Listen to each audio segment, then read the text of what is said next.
जन सवे त्यांच्या नारायण सवे त्यांच्या नारायण सवे त्यांच्या नारायण नारायण सवे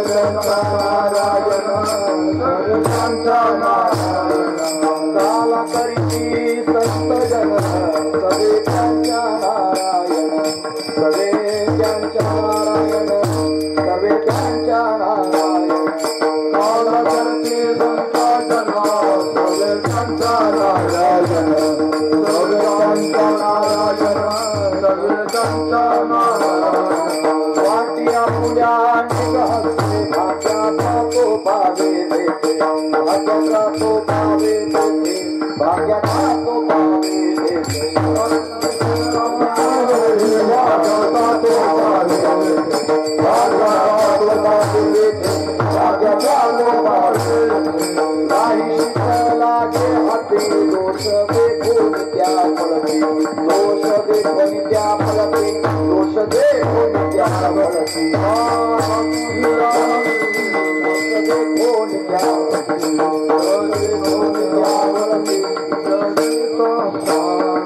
वाटिया पुल्या निहस्ते भाग्याचा तो पावे देते भाग्याचा तो पावे देते भाग्याचा तो पावे देते भाग्याचा तो पावे देते भाग्याचा तो पावे शिराचा पुंडे लगता पावे ब्रह्मानंद लगता पावे ब्रह्मानंद लगता पावे ब्रह्मानंद पावे ब्रह्मानंद पावे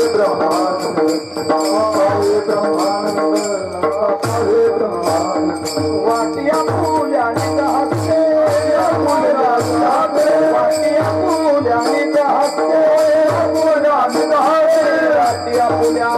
निहस्ते भाग्याचा तो पावे भाग्याचा तो पावे देते भाग्याचा तो पावे देते पुल्या निहस्ते भाग्याचा तो पावे भाग्याचा तो पावे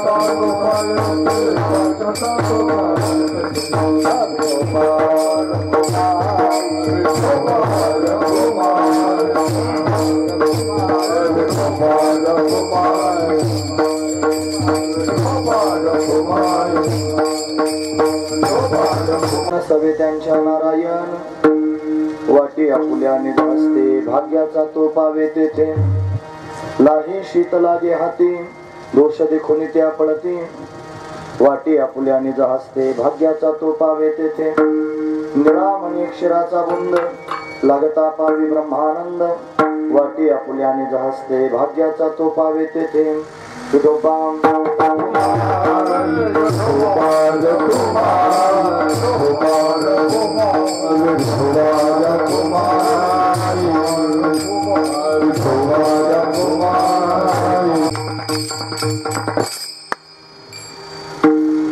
काला करीती संत जन सवे त्यांच्या नारायण वाटी आपुल्या निज हस्ते भाग्याचा तो पावे तेथे प्रस्तुत प्रसंगी कीर्तन रूपी सेवेकरिता निवडलेला अभंग जगद्गुरु जगतवंदनीय सर्वांच्या अंतकरणाचा अधिष्ठान असणारे माऊली तुकोबाराय यांचे एकनिष्ठ शिष्य श्री संत निळोबाराय यांचा दिव्य असणारा कालवर्णन करून सांगणारा अशा पद्धतीचा हा अभंग आहे.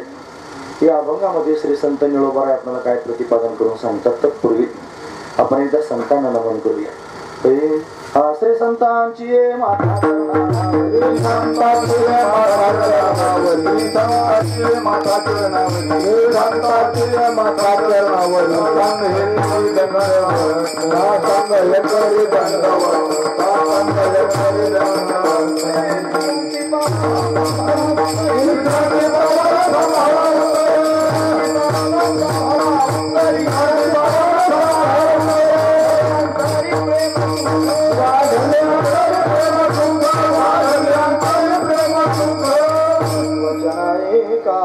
कमळापती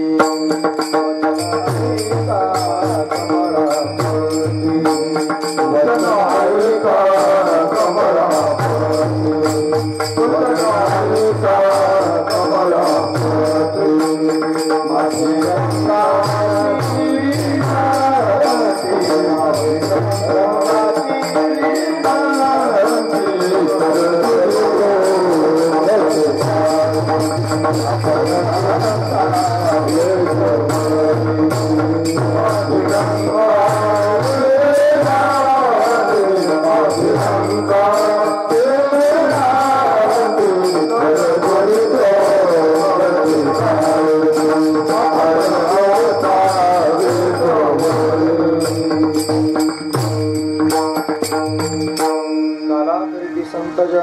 त्यांच्या नारायण वाटी आपुल्याने हसते भाग्याचा तो पावे तेथे.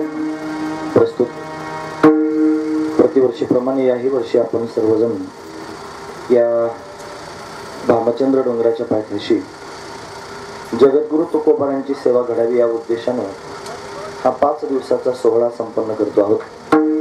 या 5 दिवसीय सोहळ्यातील असणारी ही काल्याची म्हणजे प्रसादाची असणारी कीर्तनवृत्ती सेवा या कारण करुणा वरुणालय भक्तकाम कल्पद्रुम भगवान पांडुरंग परमात्म्याच्या अथांग करुणेने त्याच्या दयेने आणि या सर्व संयोजक मंडळींच्या माध्यमातून आमच्या वाट्याला आलेले आहे. सेवेकरिता निवडलेला अभंग श्री संत निळोबारायांचा आहे. निळोबारा अभंगाच्या माध्यमातून भगवान संतांच्या बरोबर काला कसा करतो त्याचं वर्णन करून सांगतायत. काय सांगतायत महाराज? महाराज म्हणतात सर्व संत एकत्र येतात आणि एकत्र येऊन त्यांनी काला करू लागतात. भगवंताला सुद्धा चैन पडत नाही आणि भगवान त्यांच्यामध्ये प्रत्यक्ष उपस्थित होता. ते काला करीते संत जन सवे त्यांच्या नारायण नारायण त्यांच्या बरोबर त्यांनी राहतो आणि काय करतो तो स्वतःच्या हाताने काला वाटायला सुरुवात करतो. हे वाटी आपुल्याने हसते भाग्याचा तो पावे तेथे. जो भाग्यवान आहे त्याला तो काला प्राप्त होतो. या काल्यातलं एक शीत जरी हाताला लागलं तरी त्या शीताला पाहून त्यांनी दोष पळून जातात. महाराज सांगतात हे लाही शीत लागे हाती दोष देखून त्या पळती. आणि तो काला जर खायलाच मिळाला मग तर अजून विशेषत्व वर्णन करून सांगतात. हे निळा म्हणे अक्षराचा बुंद लागता पावे ब्रह्मानंद. एक बुंद जरी त्यांनी अक्षराचा भगवंताच्या हातून प्राप्त झाला तरी त्यांनी ब्रह्मानंदाची प्राप्ती होते. अशी विशेष स्थिती त्यांनी प्राप्त होत असते. हे काल्याचं त्यांनी महात्म्य भगवंताच्या हाताने प्राप्त होणारा काला त्याची विशेषता निळोबारावर करून सांगतायत. असा अभंगाचा सरळ अर्थ पाहण्याचा आपण प्रयत्न केला.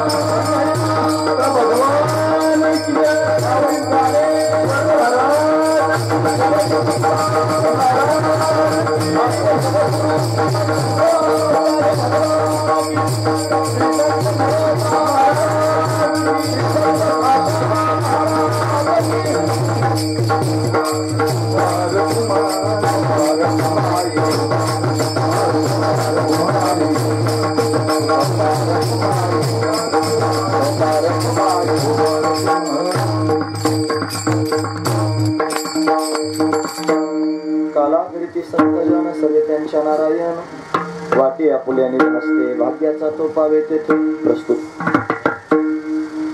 आपण सर्वजण भाग्यवान आहोत या भामचंद्राच्या प्रांगणामध्ये आणि आपण जगद्गुरु तुकोबारायांची सेवा करतो आहोत. तुकोबारायांच्या इच्छेनं निळोबारायांच्या इच्छेने ही सेवा घडते आहे. पण दरवर्षी होणारी सेवा आजही त्यांनी संपन्न होते. सर्वजण मला वाटतं दरवर्षीपेक्षा जरा जास्त संख्या दिसते आहे आणि चांगलं वातावरण त्यांनी दिसतंय. सर्वजण अतिशय आनंदात आहेत आणि सर्वजण भगवंताची सेवा करत आहेत. जगद्गुरु तुकोबारायांची सेवा करत आहेत. आताच विचार झाला की पुढच्या वर्षी पारायण सुद्धा या ठिकाणी करायचं आहे. पण हळूहळू सगळे उपक्रम होतील. आजच्या आपल्या कार्यक्रमाकरिता आणि भेट देण्यासाठी म्हणून हरिभक्तीपरायण आदरणीय श्री रवींद्र महाराज ढोरे या ठिकाणी आले आहेत. जे भंडारा डोंगर त्यांनी दिंडी समिती त्याचे अध्यक्ष आहेत. म्हणजे भंडारा डोंगरावरून जी दिंडी त्यांनी जाते तुकोबारायांच्या बरोबर सोहळ्यात त्यांनी विलक्षण आनंद सर्वजण घेतात. त्याचा संपूर्ण त्यांनी अशा पद्धतीने भार महाराजांच्या वरती असतो आणि डोंगरावरती जो सप्ताह त्यांनी होतो. आता सध्याची दशमी समिती आहे त्याच्यामध्ये सुद्धा महाराज त्यांनी अग्रेसर आहेत. ह्या विशेष रूपाने कार्यरत आहेत. म्हणून त्यांनी तिथे एवढा आज त्यांनी धावपळीचा दिवस आहे माघशुद्ध दशमीचा डोंगरावरती तरी सुद्धा वेळ काढून महाराज आपल्या या सेवेकरिता भेट देण्यासाठी आलेले आहेत. त्यांना लवकर त्यांनी जाण्याची घाई होती. सांगितलं 2 मिनिटं बोलायला सुरुवात होऊ द्या मग थांबा. मेंढेवाडीकर महाराज त्यांनी उपस्थित आहेत.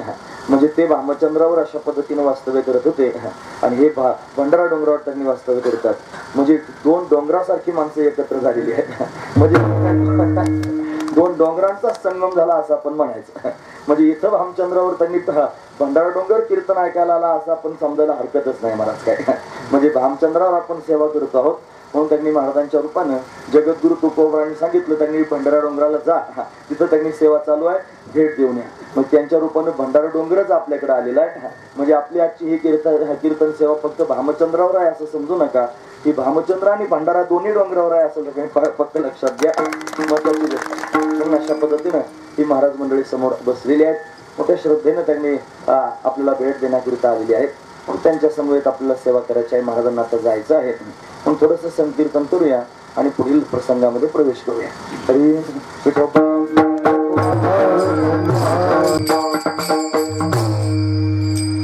काला करीती संत जन सवे त्यांच्या नारायण वाटी आपुल्या निज हस्ते भाग्याचा तो पावे तेथे. प्रस्तुत काल्याचं कीर्तन म्हटलं हे पूर्णतेचं कीर्तन असतं. की आपल्या वारकरी संप्रदायातल्या सगळ्या उपक्रमांची सांगता ही काल्याच्या कीर्तनानं होत असते. काला म्हणजे पूर्णत्वाचं लक्षण आहे. काल्याचं कीर्तन म्हणजे कलशाचं कीर्तन मानलं जातं, पूर्णत्वाचं कीर्तन मानलं जातं. पण मनुष्य जीवनामध्ये त्यांनी पूर्णता जर प्राप्त करून घ्यायची असेल तर ती त्यांनी विलक्षण आनंदानं करून घेतली जाते. विलक्षण आनंद जर कोणता असेल तर जीवनमुक्तीचा विलक्षण आनंद आहे. म्हणजे मनुष्य जन्म हे प्राप्त जीवन हे प्राप्त झालं कशाकरिता, हे त्यांनी मुक्त होण्याकरिता प्राप्त झालेलं आहे. मग त्यांनी सगळ्यात आद्य कर्तव्य जर याच्यात कोणतं असेल तर मुक्त होणं हे आद्य कर्तव्य आहे. आणि मग मुक्त झाल्यानंतर काय करायचं, मग मुक्त झाल्यानंतर विलक्षण आनंद भोगायचा. आणि तो आनंद जर कशाने भोगता येत असेल तर भगवंताच्या दिव्य चरित्राच्या माध्यमातून, भगवंताच्या चिंतनाच्या माध्यमातून, भगवंताच्या सेवेच्या माध्यमातून हा आनंद त्यांनी उपभोगता येतो.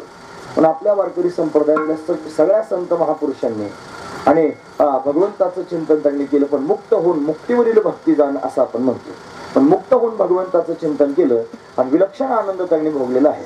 पण आपण त्यांच्याकडे पाहून प्रवास करतो आहोत. आपली संपूर्ण यात्रा त्यांच्याकडे पाहून त्यांनी होते आहे. पण आपण सुद्धा आपल्या जीवनामध्ये अट्टहास करावा मुक्त होण्याकरिता. मनुष्य जन्माची इति कर्तव्यता आपण आधी प्राप्त करून घ्यावी आणि मग त्यांनी महाराज भगवंताचं विलक्षण त्यांनी आनंद प्राप्तीकरिता सायास करावेत, प्रयत्न अशा पद्धतीने करावे. म्हणून त्यांनी निळोबरायांकडे आपण जर पाहू गेलो तर निळोबरायांना जगद्गुरु तुकोबरायांचा अनुग्रह प्राप्त झाला. पण सामान्य त्यांनी नाही, त्यांनी अट्टहास केला. म्हणतात 41 दिवस एकाच अंगावर झोपून राहिले, एकाच अंगावर झोपून राहिले आणि तुकोबरायांचा धावा करू लागले. वेगवेगळ्या प्रकारचे चरित्र पाहायला मिळतात. आता पिंपळनेर संस्थांनी निळोबरायांचं जे चरित्र प्रकाशित केलेलं आहे त्या चरित्रामध्ये असं स्पष्ट उल्लेख आहे की निळोबरायांनी पिंपळनेरातच तुकोबरायांचा धावा केला. आणि तुळशीचं वृंदावन आहे, त्या वृंदावनाजवळ एका कुडीवर त्यांनी झोपून राहिले आणि मग एका कुशीवर झोपून राहिले. आणि मग त्यांनी महाराज ह्या भगवान प्रत्यक्ष प्रगट झाला. भगवंताने त्यांनी प्रगट होऊन सांगितलं, निळा तुला भेटण्याकरिता आलेलो आहे. निळोबरायाने सांगितलंय, बघा तू जरी देव असलास ना तरी सुद्धा त्यांनी मी तुझा धावा करत नाही.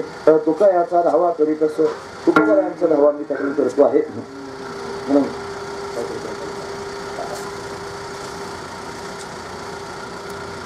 थोडासा गिरा होता. निळा निळा म्हणे आम्ही नोळखोचे देवा, तुकयाचा धावा करीत असो, तुकोबरायांचा धावा करतो आहे. म्हणून त्यांनी भगवान परत गेले म्हणतात. आणि ते स्वतःच तुकोबरायांचं रूप धारण करून निळोबरायांच्या समोर आले आणि मग निळोबरायांवर कृपा केली.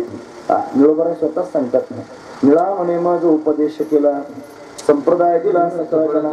मला त्यांनी जगद्गुरु तुकोबरायांनी उपदेश केला आणि सगळ्या जगाला त्यांनी संप्रदाय अशा पद्धतीने दिला. जगद्गुरु तुकोबरायांनी निळोबरायांच्या माध्यमातून संप्रदाय अशा पद्धतीने वाढवला.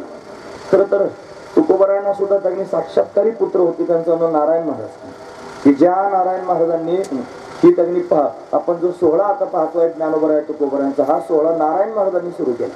पण देहूतून आधी त्यांनी तुकोबरायांच्या चरण पादुका त्यांनी घेतल्या, तिथून अलंकापुराला गेले आणि तिथून ज्ञानोबरायांच्या चरण पादुका गळ्यामध्ये घेऊन त्यांनी रस्त्याने चालू लागले. लोक त्यांनी विचारायला लागले कोणाच्या पादुका आहेत. कोणी म्हणायचे ज्ञानोबा तुकाराम, ज्ञानोबा तुकाराम. ते भजनच झालं वारकऱ्यांचं, ज्ञानोबा तुकाराम. आपण वारकरी ज्ञानोबा तुकाराम भजन का करतो त्याचं हे कारण आहे महाराज. म्हणजे नारायण महाराज आत्मसाक्षात्कारी दिव्य त्यांनी साक्षात्कारी पुरुष होते. पण तुकोबरायांनी नारायण महाराजांना विना दिला नाही महाराज. तुकोबरायांनी विना निळोबरायांना दिला. मग निळोबरायांना सुद्धा एक पुत्र होते, त्यांचं नाव होतं भिवोबा. भिवोबा पण भिवोबा पण त्यांनी साक्षात्कारी होते. त्यांनाही भगवंताचं दर्शन अशा पद्धतीने प्राप्त झालं होतं. पण निळोबरायांनी भिवोबांना विना दिला नाही, परंपरा भिवोबांना दिली नाही. मग काय झालं, त्यांनी शंकर स्वामी शिवूरकर त्यांना दिला. शंकर स्वामी जे शिवूरला होते, औरंगाबाद जिल्ह्यामध्ये वैजापूर तालुका आहे आणि वैजापूर तालुक्यामध्ये शिवूर नावाचं गाव आहे. शिवूर, तिथं त्यांनी शंकर स्वामी राहत होते. त्यांना विना निळोबाराने दिला. या शंकर स्वामींनी पुढे जाऊन हीच परंपरा मल्लप्पा वास्करांना दिली. मग वास्करांच्या घरामध्ये आता तो विना आपल्याला पाहायला मिळतो. म्हणजे ही जी परंपरा आहे जगद्गुरु तुकोबरायांची, ती अशा पद्धतीने पुढे प्रवाहित झाली.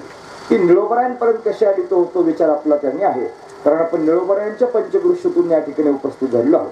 पण त्यांनी पारनेर तालुक्यामध्ये निळोबरायांचं अशा पद्धतीने वास्तव्य झालं. खुद्द पारनेरमध्ये सुद्धा निळोबराय बरेच वर्ष राहिले. 13-14 वर्ष निळोबराय पारनेरमध्ये राहिले असा उल्लेख आहे. तिथं त्यांनी भगवंताची सेवा करत होते, महादेवाची. म्हणून तिथून त्यांनी पिंपळनेरला अशा पद्धतीने निळोबराय गेले असं त्यांच्या चरित्रात पाहायला मिळतं. म्हणून जगद्गुरु तुकोबरायांचा अनुग्रह प्राप्त झाल्यानंतर निळोबरायांना विलक्षण असणारं कवित्व करण्याची बुद्धी प्राप्त झाली. ते म्हणतात ना, येऊन या कृपावंते तुकया स्वामी सद्गुरुनाथे, हात ठेविला मस्तकी प्रसाद देऊन केले सुखी, माझी वाढविली मती गुणवर्णावया स्फूर्ती. असं प्रत्यक्ष माझी मती वाढवली म्हणजे माझी बुद्धी वाढविली, आणि गुणवर्णावया स्फूर्ती भगवंताची गुणानुवाद गाण्याकरिता मला स्फूर्ती प्राप्त करून दिली. गुणवर्णावया स्फूर्ती निळा म्हणे मी बोलता दिसे परी हे त्याची सत्ता. मी जरी तुमच्या सगळ्यांच्या समोर बोलताना दिसतो आहे तरी त्यांनी हे मी बोलत नाही, ही त्याची सत्ता आहे. तो परमात्मा अशा पद्धतीने त्यांनी बोलतो आहे, हा त्यातला भाव आहे. म्हणून त्यांनी निळोबरायांच्या मुखातून कवित्व त्यांनी बाहेर येऊ लागलं. म्हणतात नामदेव महाराजांनी संकल्प केला होता. तुम्ही ऐकतात ना सर्वजण, महत्वाचा मुद्दा सांगतो. वाळवंटामध्ये त्यांनी 2 साधूंची चर्चा नामदेव महाराजांनी ऐकली. आणि ऐकल्यानंतर त्यांनी एक जण म्हणत होता कवींमध्ये कोण श्रेष्ठ कवी आहेत. म्हणले व्यासदेव श्रेष्ठ आहेत की त्यांनी फार ग्रंथांची रचना केली. दुसरा म्हणलं वाल्मिकी श्रेष्ठ आहेत, त्यांनी फार ग्रंथांची रचना केली. शतकोटी रामायण त्यांनी रचले. नामदेव महाराजांनी ही चर्चा ऐकली. ऐकल्यानंतर लक्षात आलं की त्यांनी वाल्मिकासारखा जो कोळ्याच्या जातीत जन्माला आला, कोळ्याची कीर्ती वाढली गहन, आणि केले रामायण रामाधी, एवढं त्यांनी श्रेष्ठत्व त्या वाल्मिकाचं वाढलं. तो कोळी समाजात जन्माला येऊन सुद्धा जर काव्य रचना करू शकतो, रामायणाची रचना त्याने केली, तर मी भगवंताची गुणांवर त्याची रचना का करू शकत नाही. मग शतकोटी अभंग रचना करण्याचा त्यांनी निर्णय नामदेव महाराजांनी केला. देवाच्या समोर जाऊन सांगितला.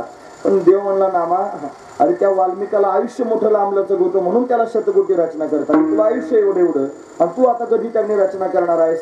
म्हटले पण नामा म्हणे केशवराजा केला नियम चालवी माझा, आता नियम मी केलं आणि तू चालव, महत्वाची गोष्ट आहे. मग देवानं सुद्धा अभंग लिहायला सुरुवात केली. म्हणजे नामदेव महाराजांची 4 मुलं नारा विठा माधा गोंदा, त्यांच्या सुना, हे सगळा परिवार 13-14 लोकांचा परिवार, जनाबाई सगळ्या लोकांनी अभंगाची रचना करायला सुरुवात केली. पण शतकोटी अभंग रचना पूर्ण झाली नाही. 4 लाख अभंग शिल्लकच राहिले. मग काय करायचं. परत त्यांनी नामदेव महाराजांचा अवतार पूर्ण झाल्यानंतर भगवंताने आज्ञा दिली, जा आता अभंग रचना करण्याचा संकल्प त्यांनी करून आला होता, परत तुला ती अभंग रचना पूर्ण करायला जावं लागेल. जगद्गुरु तुकोबरायांच्या रूपाने नामदेव महाराज प्रत्यक्ष प्रगट झाले. हे जगद्गुरु तुका अवतार नामयाचा तुकोबराय नामदेव महाराजांचा अवतार आहे. म्हणून त्यांनी महाराज तुकोबरायांनी अभंग रचना केली.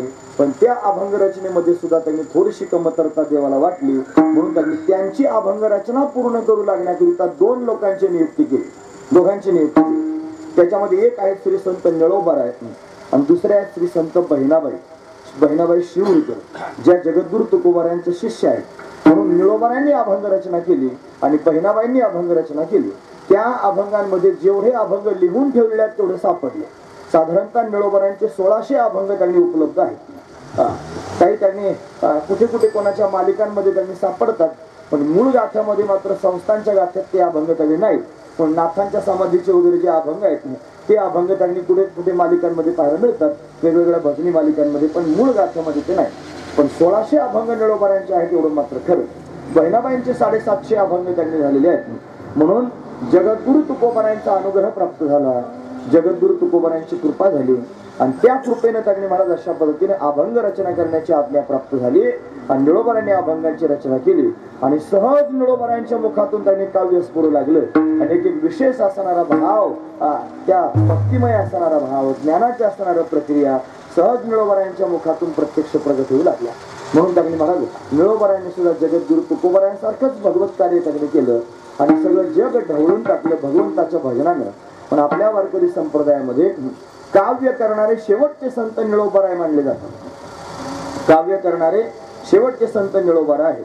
निळोबारायांच्या नंतर ज्या ज्या लोकांनी काव्य केलं त्या लोकांचं काव्य ग्राह्य धरलं जात नाही.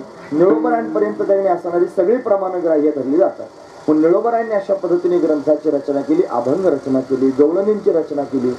निळोबारायांच्या गवळणी म्हणजे त्यांनी वेद गर्भातल्या श्रुतीच आहेत महाराज. सगळ्या अप्रतिम गवळणी आहेत. त्या फक्त आपण त्या फक्त वाचाव्यात आणि त्यातला भाव त्यांनी पाहतच राहावा. आनंद देणाऱ्या अशा पद्धतीच्या त्या गवळणी आहेत. म्हणून विलक्षण आनंद निळोबारायांच्या अभंगांच्या माध्यमातून आपल्याला प्रत्यक्ष पाहायला मिळतो. म्हणून त्याच अभंग रचनेमध्ये त्यांनी निळोबारायांनी भगवंताच्या बाललीला सुद्धा सांगितल्या.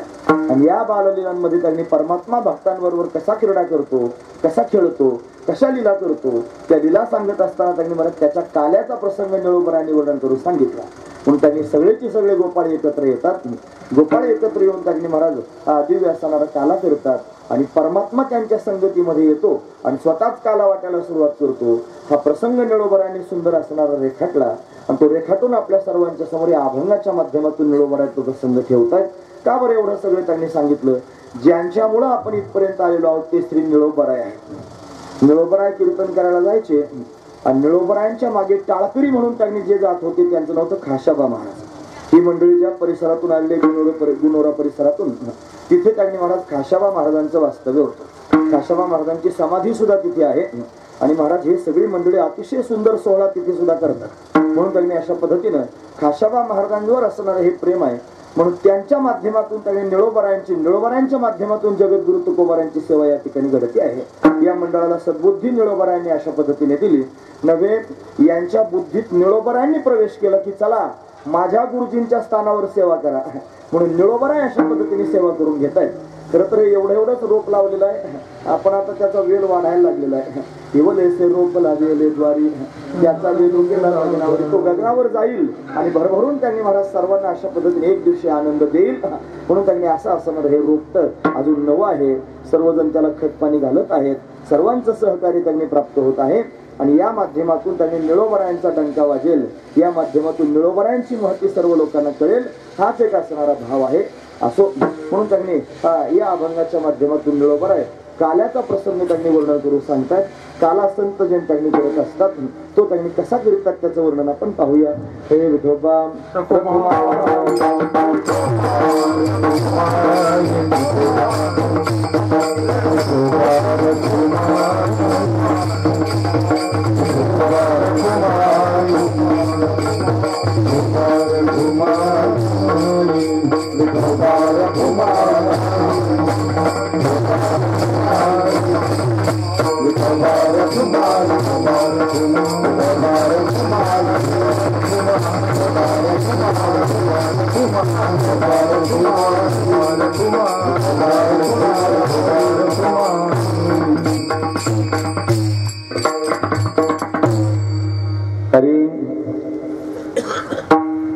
काला करीती संत जन सगळे त्यांच्या नारायण. काला 3 प्रकारचा असतो. एक काला असतो दही लाहीचा काला, दुसरा काला असतो हरिनामाचा खिचडी काला आणि तिसरा काला असतो जीवब्रह्मैक्य ज्ञानाचा काला. 3 प्रकारचे काले असतात. या 3 प्रकारच्या काल्यांचा 3 प्रकारचा प्रभाव सुद्धा असतो. लक्षपूर्वक ऐका. दही लाहीचा काला जर आपण खाल्ला तर या दही लाहीच्या कालीनं स्थूल शरीर त्यांनी पुष्ट होत असतं. ज्याला दष्टपुष्ट व्हायचं असेल त्यानं दही भात खात जावा असं सांगतात. म्हणून त्यांनी दही भाताचा काला. याच्यानंतर दुसरा काला हरिनामाचा खिचडी काला. तो हरिनामाचा खिचडी काला खाल्ला की त्यानं सूक्ष्म शरीर संतुष्ट होतं. आपले जे शरीर आहे हे बाहेरून दिसतं याला आपण शरीर म्हणतो. हे एकच शरीर आहे असं नाही. याच्या आत अजून एक आहे, त्याच्या आत अजून एक आहे, त्याच्या आत अजून एक आहे, असे त्यांनी शरीरच आहेत म्हणजे याला स्थूल शरीर म्हणतात. हे पंचकृत पंचमहाभूतांच्या 25 तत्वांपासून झालेलं आहे हे स्थूल शरीर. याच्या आतमध्ये एक शरीर आहे त्याला सूक्ष्म शरीर म्हणतात. जे अपंचकृत पंचमहाभूतांच्या 17 तत्वांपासून झालेलं आहे त्याच्या आतमध्ये एक शरीर आहे त्याला कारण शरीर म्हणतात. जे अज्ञानामुळे प्रतीतीला आलेलं आहे त्याच्या आतमध्ये एक शरीर आहे त्याला महाकारण शरीर म्हणतात. श्री गुरूंच्या माध्यमातून तत्वमस्यादी महावाक्याचं श्रवण झालं की मग बोधमय शरीर त्यांनी प्राप्त होतं, त्याला महाकारण शरीर म्हणतात. आणि त्याच्याही आतमध्ये एक शरीर आहे, त्याला अतिकारण शरीर म्हणतात. किती झाले आता हे? स्थूल, सूक्ष्म कारण, महाकारण आणि अतिकारण, अशी 5 शरीर. परमामृत नावाचा ग्रंथ आहे मुकुंद राजांचा, त्याच्यात याचं विस्तारण वर्णन आहे, म्हणजे 5 शरीर आहेत. म्हणून त्यांनी हे या काल्याचा प्रसाद प्राप्त झाला की स्थूल शरीर त्यांनी पुष्ट होतं, म्हणजे त्यांनी स्थूल शरीरामध्ये दष्टपुष्टता प्राप्त होते. त्याच्यानंतर त्यांनी महाराज दुसरा काला भगवंत नामचिंतनाचा काला, नामचिंतन रूपी काला प्राप्त झाला की सूक्ष्म शरीर संतुष्ट होतं, संतुष्टी प्राप्त होते. कारण सुख आणि दुःख हे अंतकरणाचे धर्म आहेत. आणि सूक्ष्म शरीरामध्ये त्यांनी जे 17 तत्व आहेत त्याच्यामध्ये पंच ज्ञानेंद्रिय, पंचकर्मेंद्रिय, पंचप्राण, मन आणि बुद्धी किती झाले तुम्ही मोजले का सगळ्यांनी? पंच ज्ञानेंद्रिय, पंचकर्मेंद्रिय, पंचप्राण किती झाले आता? 15. मन आणि बुद्धी किती झाले? 17. या 17 लोकांचा एकत्र असणारा संगम याला म्हणायचं सूक्ष्म शरीर. हे सूक्ष्म शरीर आहे. या सूक्ष्म शरीराचे धर्म आहेत सुख आणि दुःख. म्हणून सुख दुःख जर कुठे अनुभवाला येतात तर ते सूक्ष्म शरीराच्या ठिकाणी अनुभवाला येत असतात. पण भगवंताच्या नामचिंतनानं काय होतं तर जीव सुखी होतो. मग त्याला सुख कुठे अनुभवाला येतं? ते सूक्ष्म शरीराच्या ठिकाणी अनुभवाला येतं. म्हणून हरिनामाचा खिचडी काला जर आपण खाल्ला तर सूक्ष्म शरीर संतुष्ट म्हणजे आनंदी होत असतं. हा त्यातला भाव आहे. तिसरा काल आहे जीव ब्रह्मैक्य ज्ञानाचा काल. मग त्यांनी नामचिंतनाचा छंद लागला की या नामचिंतनाच्या प्रभावानं काय घडतं? नामचिंतनाच्या प्रभावानं अंतकरण शुद्ध होतं, अंतकरण पवित्र होतं, अंतकरण निर्मळ होतं. शुद्ध झालेलं, पवित्र झालेलं, निर्मळ झालेलं अंतकरण भगवंताला कळतं. आणि मग तो परमात्मा कृपा करतो. कशा पद्धतीने कृपा करतो? तो स्वतःच येतो आणि काय करतो? महाराज वर्णन करून सांगतात, हे आपणची देव होय गुरु,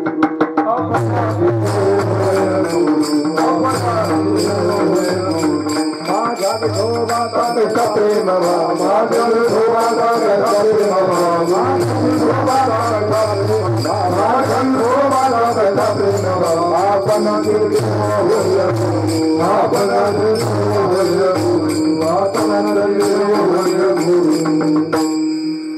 माझ्या विठोबाचा कैसा प्रेम भाव, आपणची देव होय गुरु. ज्या वेळेला आपला, तुम्ही लक्षपूर्वक ऐका बरं, महत्वाचं सांगतो. हे बघा, आपण आता घरदार सोडून एकांतात आलेलो आहोत आणि काही वडवड आहे का कोणाला? तर काही नाही. आजचा दिवस त्यांनी कीर्तन ऐकून प्रसाद घेऊन त्यांनी घरीच जायचं डायरेक्ट. बरं इथं जाऊन काय लगेच काही कामाला आपण धरणार नाही, मग त्या निवांत होतात. म्हणजे आपण 1 वाजेपर्यंत कीर्तन करणार असं डोक्यात आणू नका. फक्त निवांत ऐका, काही डोक्यात गणगण ठेवू नका, शांतपणे ऐका. मला त्यांनी विशेष गोष्ट तुमच्या समोर सांगावीशी वाटते की आपलं अंतकरण निर्मळ झाल्याशिवाय आपल्याला बोध प्राप्त होऊ शकत नाही. आपण बोधाचे अधिकारी होऊ शकत नाही. म्हणून अंतकरण निर्मळ व्हावं लागेल. आणि अंतकरणाला निर्मळ करण्याकरिता काय केलं पाहिजे तर भगवंताचं नामचिंतन केलं पाहिजे. जो अखंड भगवंताचं नामचिंतन करतो त्याला त्यांनी महाराज बाकीच्या सगळ्या विकारांना आतमध्ये यायला जागाच राहत नाही. महत्वाची गोष्ट आहे. तुकोबाराय म्हणतात, हे तुका म्हणे देह भरला विठ्ठले, कामक्रोधे केले घर विठले. विठ्ठलाचं अखंड नामचिंतन त्यांनी होऊ लागलं की मग मात्र कामक्रोध बाहेर निघून जातात. म्हणून त्यांनी कामक्रोध घर मोकळं करतात, विकार आपल्यामध्ये येत नाहीत आणि निर्विकार स्थिती निर्माण झाली की ती सर्वज्ञ असणाऱ्या ईश्वराला कळते. आणि तो ईश्वर स्वतः त्यांनी अशा पद्धतीने कृपा करण्याकरिता येतो. हा भामचंद्र डोंगर त्याच्याकरिता साक्षीदार आहे. महत्वाची गोष्ट आहे. तुम्ही आता या 4-5 दिवसात वर कपाटात जाऊन आले असाल. तिथं भामचंद्रेश्वर महादेव आहे, त्याचं दर्शन झालं असेल. त्याच्यावरती तुकोबारांनी जिथं साधना केली ती गुहा तुम्ही पाहिली असेल. तिथं त्या दगडात तुकोबारांची मूर्ती कोरलेली आहे आणि त्याच्यावर खाली लिहिलेलंच आहे, हे 15 दिवसा माझी झाला साक्षात्कार, विठोबा भेटला निराकार. ऐकण्यावरती एका बाजूने वाघ आहे, एका बाजूने नाग आहे, असं विंचू त्यांनी दाखवलेलं आहे. तुम्ही सगळं पाहून आले असाल. म्हणजे त्यांनी एवढ्या निर्जन प्रांतामध्ये जगद्गुरु तुकोबाराय ठेवून बसले. त्याचा परिणाम काय झाला? परमात्मा त्यांनी तुकोबारांवर प्रसन्न झाला आणि परमात्म्यानं तुकोबारांवर कृपा केली, नाम अनुग्रह केला. काय केलं?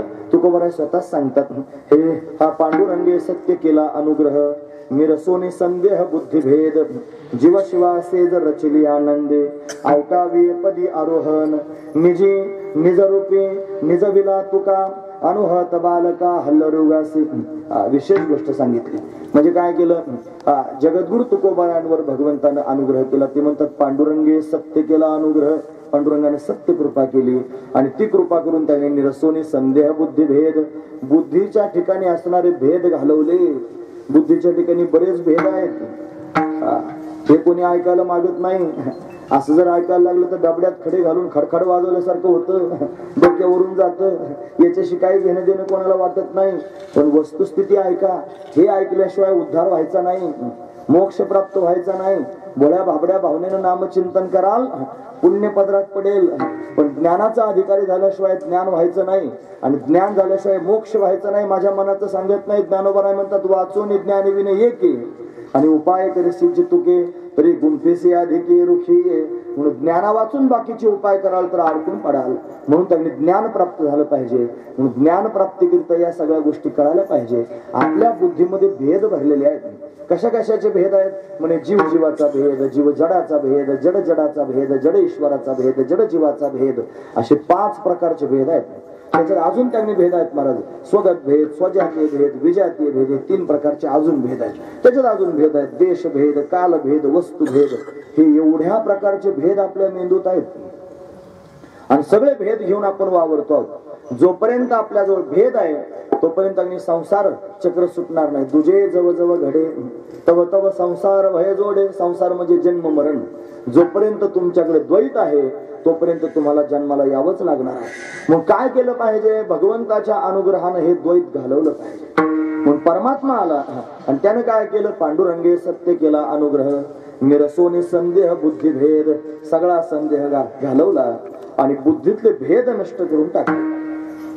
हे भेदच निघून गेले महाराज. सर्वत्र एकमय स्थिती निर्माण झाली. सर्वम खलुइदम ब्रह्म, म्हणून त्यांनी एकमेवा द्वितीयम ब्रह्म अशी भावना त्यांनी तयार झाली. आणि मग त्यांनी महाराज त्या बोधाच्या माध्यमातून अद्वैत स्थिती प्राप्त झाली. आणि त्या अद्वैत स्थितीलाच खऱ्या अर्थानं काला म्हणतात. जीव ब्रह्मैक्य ज्ञानाचा काला म्हणजे तो परमात्मा गुरु रूपानं प्रगट होतो आणि प्रगट होऊन त्यांनी तत्वबोध प्राप्त करून देतो.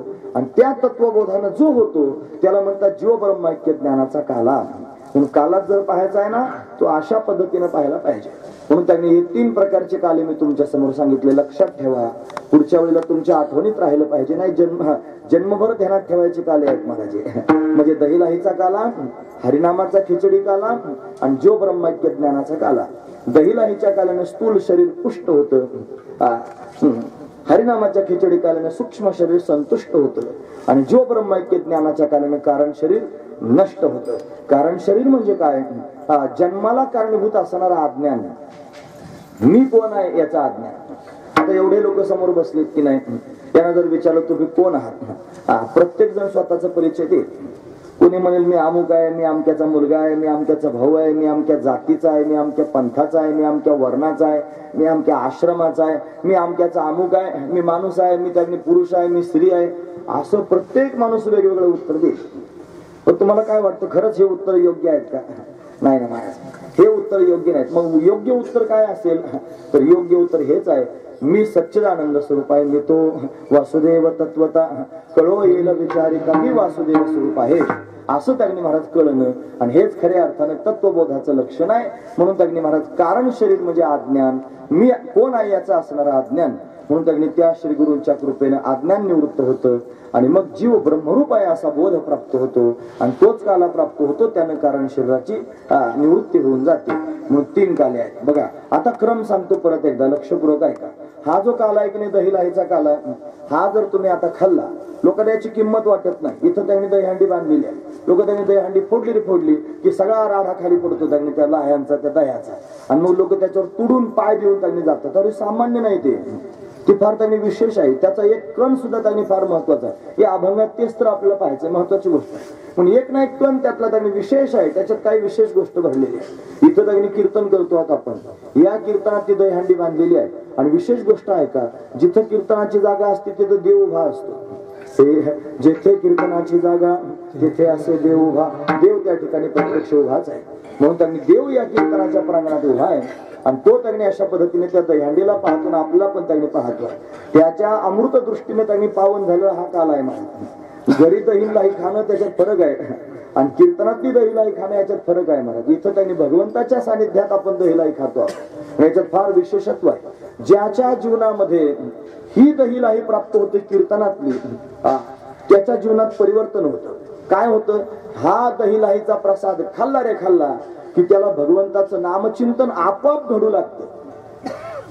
एरवी साधू संत येतात आणि हात जोडून विनंती करतात, हे लागून या पाया विनवितो तुम्हाला, करटाळी बोला मुखी नाम, तुमच्या पाया पडतो, हाताने टाळी वाजवा, भगवंताचं नामचिंतन करा. सांगता सांगता मेलो म्हणतात महाराज, तरी लोक ऐकत नाहीत, नामचिंतन करीत नाहीत. मग आपोआप कसे काय करतील? सांगून करीत नाही म्हणलं आपोआप कसे काय करतील? पण आपोआप नामचिंतन होऊ शकतं. केव्हा होईल? जेव्हा हा काला आपण खाऊ तेव्हा. ज्याला या काल्याचा प्रसाद प्राप्त झाला त्याच्या मुखातून स्वाभाविकपणे नामचिंतन त्याने होऊ लागते. आणि एकदा का नामचिंतन त्याच्या मुखातून स्वाभाविकपणे होऊ लागलं की देवाला त्याची दया येते. तो देव गुरु रूपानं प्रगट होऊन त्याला तत्वज्ञान सांगतो आणि मग त्याला जीवब्रह्मैक्य ज्ञानाचा काला मिळतो. अशी साखळीच आहे महाराज या काल्याची. म्हणजे आधी हा काला, याच्यानंतर हरिनामाचा काला आणि त्याच्यानंतर ज्ञानाचा काला, असे 3 काले जीवनामध्ये प्राप्त करून घेतले पाहिजे. पण आपण भाग्यवान आहोत या काल्यात आपण आलेलो आहोत. हा काला आपण खाल्ला रे खाल्ला की चमत्कार तुम्ही बघा, श्रद्धेनं खाऊन बघा. हा काला तुमच्या तोंडातून आपोआप भगवंताचं नामचिंतन त्यांनी बाहेर पडायला सुरुवात होईल. पण दुसऱ्या काल्यात जाऊ आणि मग भगवंताला करुणा येईल आणि एक दिवशी परमात्मा येईल आणि आपल्यावर कृपा करेल. ज्याच्याकडून माळ घातली त्याला आपण गुरु समजतो आणि बऱ्याच वेळेला 4-4, 5-5 वर्ष त्या गुरुची गाठ भेट सुद्धा लोक घेत नाहीत. माळ घातली तो तिकडं हा इकडं, काही घेणं देणं नाही म्हणत. तो त्याच्या घरी आनंदात आणि हा याच्या घरी आनंदात, अशी अवस्था लोकांची असते. कधी तत्वबोध प्राप्त करून घेतील. असं माळ घातल्यानं कोणी कोणाचा गुरु होत नसतो. माळ घालणं म्हणजे फक्त संप्रदायामध्ये ऍडमिशन देणं असं आहे, महत्वाची गोष्ट आहे. फक्त ऍडमिशन त्यांनी द्यायचे. पण खऱ्या अर्थानं ज्या वेळेला भूमिका तयार होते, वापसा तयार होतो की नाही वापसा, त्यावेळेला शेतकरी त्यांनी पेरतो. म्हणजे पाऊस पडला की वाप निघते, मग वाप निघाली की मग शेतकऱ्याला असं वाटतं आता पेरलं पाहिजे. मग तो पाभर धरतो आणि मग त्यांनी त्या वटीत ते बी घेतो. त्याच्यानंतर पाभर धरून त्याच्यात काय म्हणतात त्याला, ज्याच्यातून बी चाड म्हणतात, चाड. मग त्या चाड्याच्या तोंडात त्यांनी अशा पद्धतीने धान्य धरून मग मूठ धरतो आणि पेरायला सुरुवात करतो. हे जसं आहे की नाही तसं आपल्या जीवनामध्ये सुद्धा ज्ञान प्राप्तीचा वापसा ज्या दिवशी होईल त्या दिवशी परमात्मा रूपी श्री गुरु प्रगट होईल आणि तो आपल्या जीवनामध्ये पेरणी करील आणि त्यानं पेरणी केल्यानंतर आपल्याला जीव ब्रह्मैक्य ज्ञान प्राप्त होईल. ही महत्वाची गोष्ट आहे. म्हणून श्री गुरु असे रस्त्यावर पडलेले नसतात. श्री गुरु असे चालता चालता त्यांनी महाराज कोणाला, आता आम्ही पांढरे कपडे घातले लोक आम्हालाच गुरु म्हणतात. म्हणजे त्यांनी महाराज अशा पद्धतीने गुरु शोधायचा नसतो. आपण हे बघा श्रीमद भागवत ऐकले या सगळ्या लोकांनी बरं का महाराज. ही मंडळी त्या परिसरातली आहेत, भागवत कथा ऐकणार आहेत. डोंगरावर भागवत कथा कितीतरी वेळेला झाली. भागवतातला प्रसंग आहे की नाही, राजा परीक्षितीवर त्यांनी मरण संकट आलं. राजाने काय केलं, सगळं घरदार सोडून दिलं आणि तो त्यांनी गंगेच्या काठावर जाऊन बसला. तो काय गुरु शोधायला गेला नाही. मग त्याचे गुरुच त्याला शोधित आले.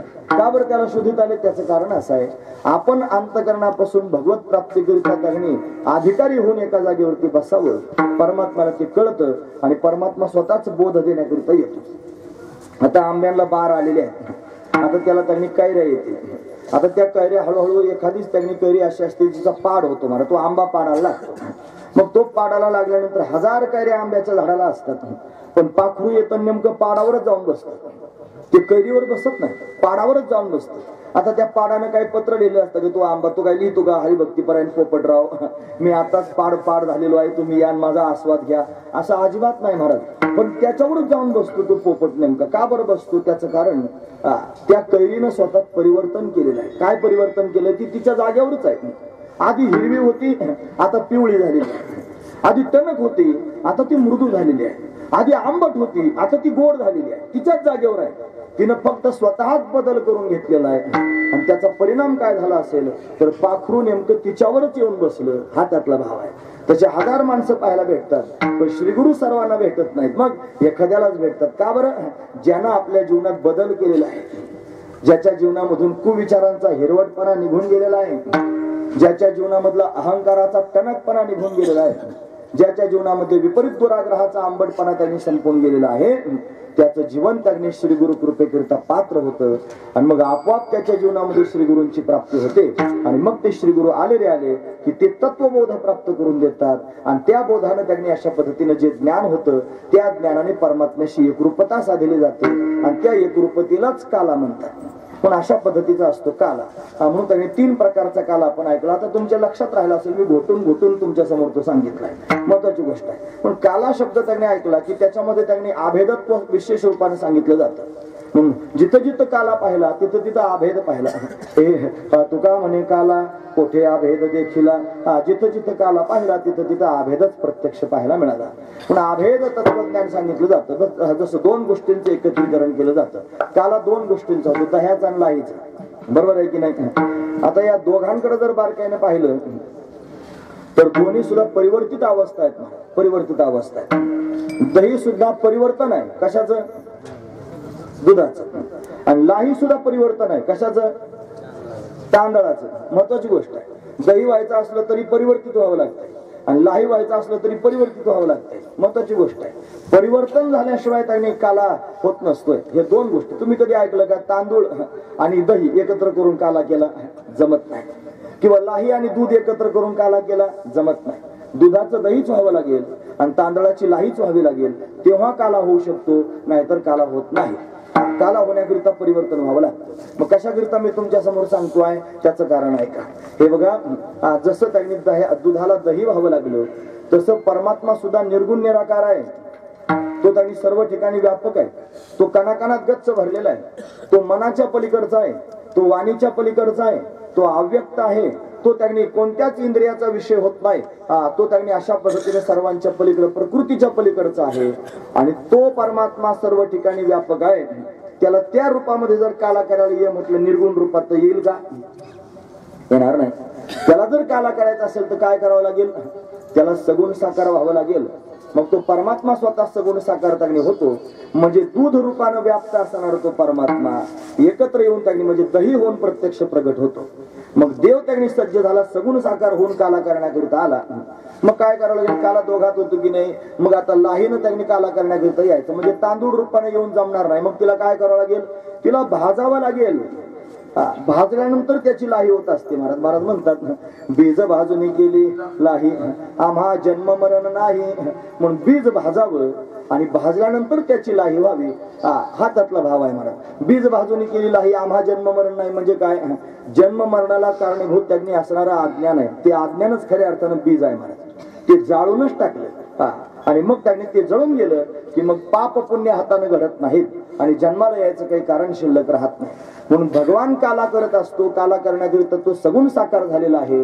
पण त्याच्या काल्यात सहभागी होण्याकरिता आधी आपण जाळून टाकलं पाहिजे. काय? बीज जाळून टाकलं पाहिजे जन्म मरणाचं. म्हणजे आपण जीवनमुक्त झालं पाहिजे. तुम्ही लक्षपूर्वक ऐका मी काय सांगतोय. महत्वाचा मुद्दा सांगतोय. काय माहिती तुम्हाला कळत असेल का? मला माहित नाही. पण त्यांनी मला याच्यात आनंद वाटतो. हे मला वाटतं या क्षेत्राचा महिमा काहीतरी असावा की मला अशा पद्धतीने सांगावं असं वाटतंय. मी ते सांगतोय तुमच्या समोर. जीवनमुक्त झाल्याशिवाय काला त्यांनी करता येत नाही. बऱ्याच वेळा देवालाही असं वाटतं की एखाद्या ठिकाणी जर आपण त्याची कथा सांगायला लागलो आणि हे लोक कथा ऐकणारे नाहीत, असं जर देवाच्या लक्षात आलं तर देव ती कथा होऊ देत नाही. तो म्हणतो अभक्तांस्ताश्य विज्ञाय न ददावस कथामृतम. भागवतात असं वर्णन आहे की भगवंताची कथा ही अभक्तांना द्यायची नसते. काल रात्री कीर्तनाला आम्ही गेलो होतो. रंगात आलेलं कीर्तन होतं. 10 मिनिटं शिल्लक राहिले होते. त्याने आधी सांगितलं होतं 8:30 वाजेपर्यंत कीर्तन करा. 7:15लाच माणूस आला म्हणला महाराज थांबा. म्हणे का बरं? जेवायला उशीर होतो म्हणला. डायरेक्ट सूचना सांगून कीर्तन थांबूनच टाकलं. साक्षीदार आहेत ना कालची माणसं इथं त्यांनी आलेलीच आहे. म्हणजे का बरं? मग मी बराच विचार केला आणि विचारांती मला प्राप्त झालेला हा निर्णय की देव मला म्हणत असेल मनातली मनात, वेड्या सांगतो कोणापुढं?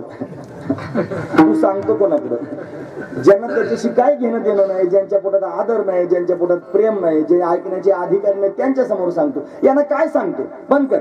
म्हणूनच निरोपाला बंद कर म्हणून लगेच सरळ सरळ बोलून सारखं करून घेतलं. महत्वाची गोष्ट. थोडं वाईट वाटलं कारण भजने विक्षेपतेची पै मरण भगवंताचं कीर्तन हे सर्वात श्रेष्ठ आमच्याकरिता जीवन आहे महाराज आमचं. आणि त्याच्यात विक्षेप आला की मरण आल्यासारखं होतं, म्हणून त्यांनी घडीभर मरण आल्यासारखं झालं.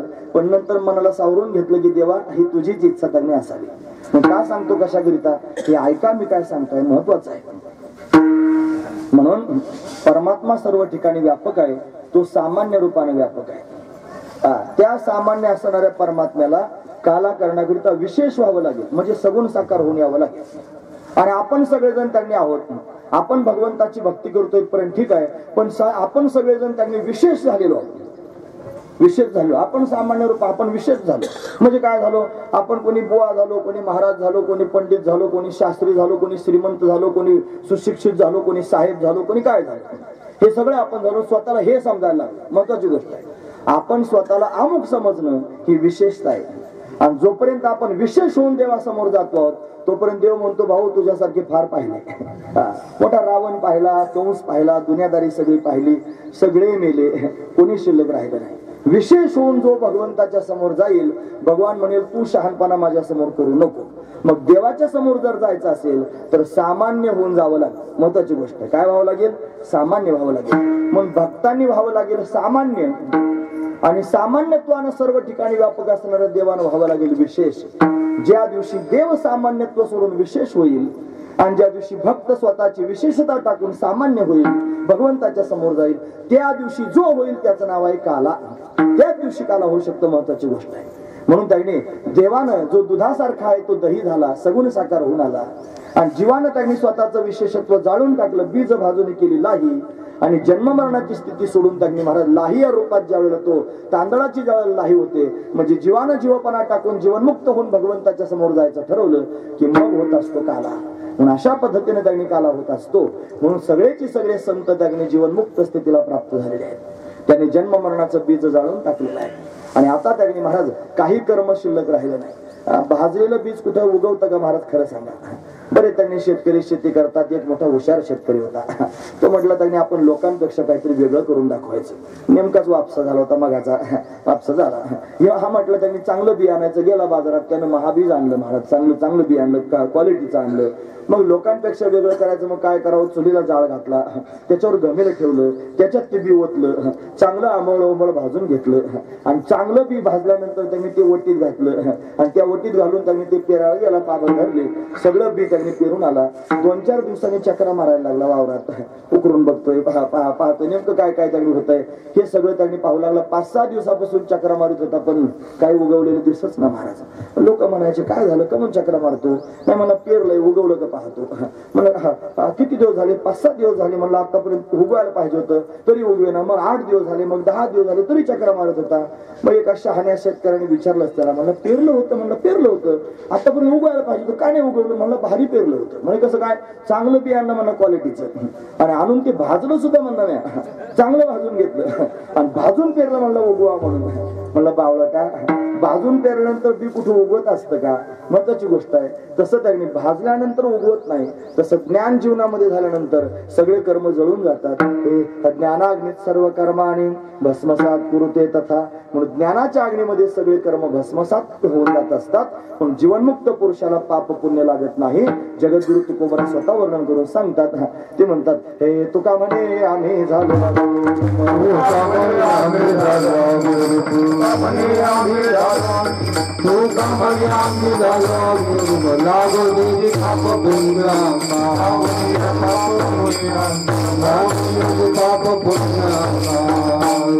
म्हणे आम्ही झालो अग्निरूप. लागो निधी पाप पुण्यांगा. पाप पुण्य अंगाला लागत नाही, आम्ही अग्निरूप झालेलो आहोत. म्हणून ही अग्निरूप स्थिती सर्व संतांना प्राप्त झाली.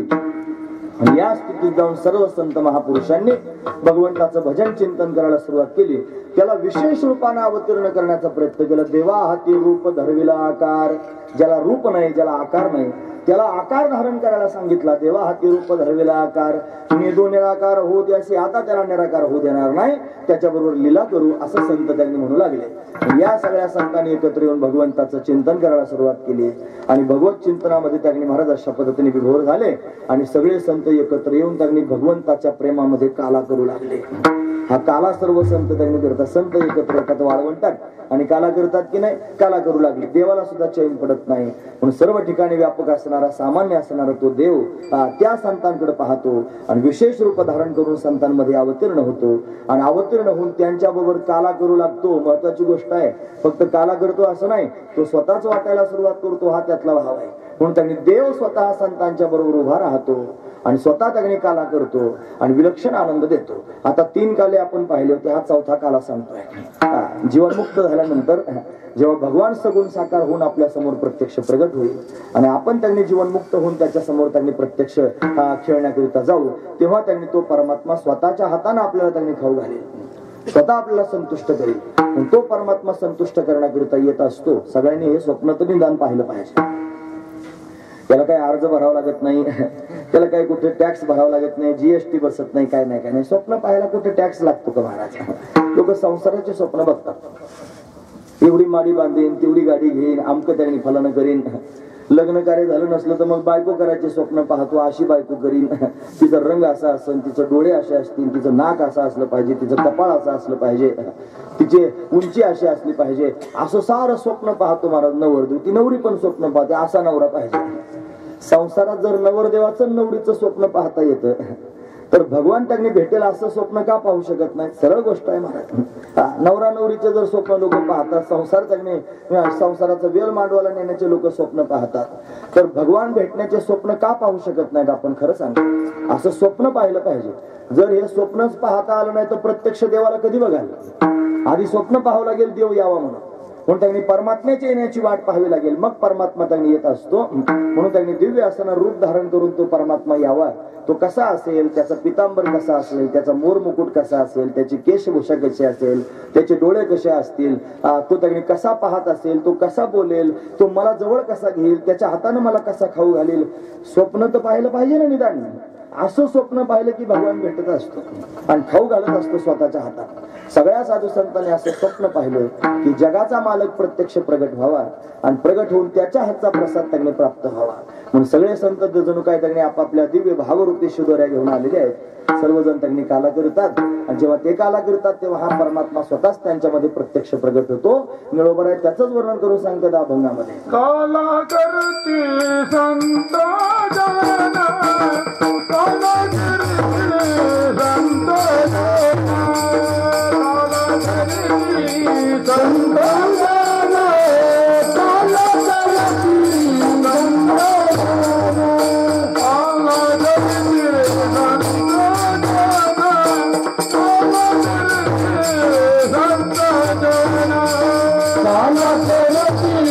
संत जना, काला करती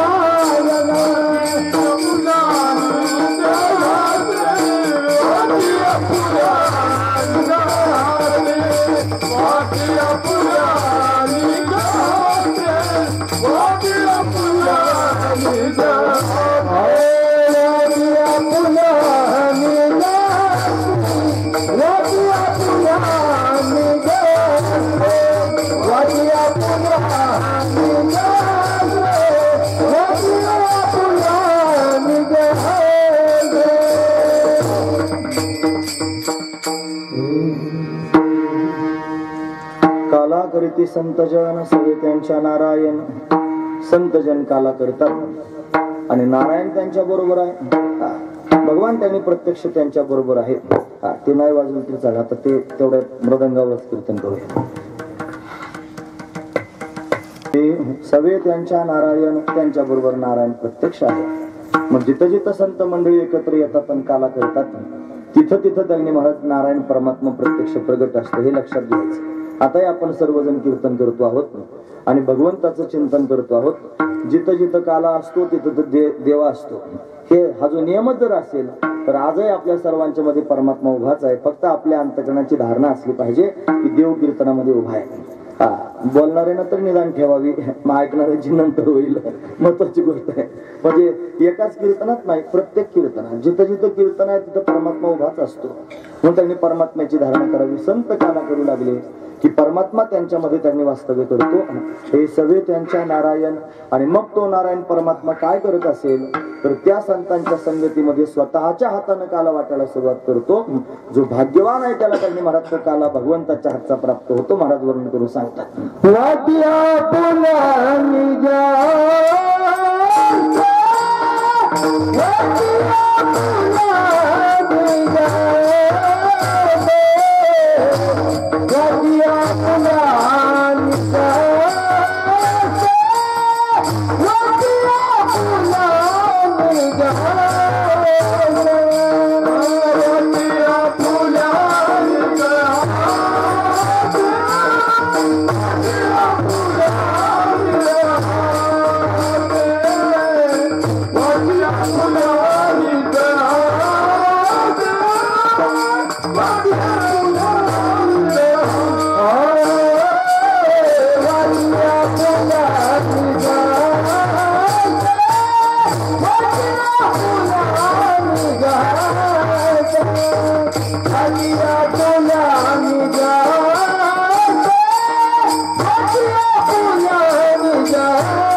संतजन काला करतात. नारायण त्यांच्या दोहा असतो. काय करतो?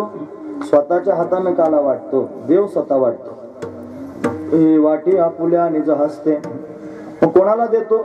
हे भाग्याचा तो पावे तेथे. जो भाग्यवान आहे त्याला तो काला प्राप्त होतो. आता भाग्यवान नेमका कसा ओळखायचा? त्याच्या कपाळावर काय शिक्का असतो का हा भाग्यवान आहे म्हणून? कसं काय त्यांनी भाग्यवान ओळखायचा?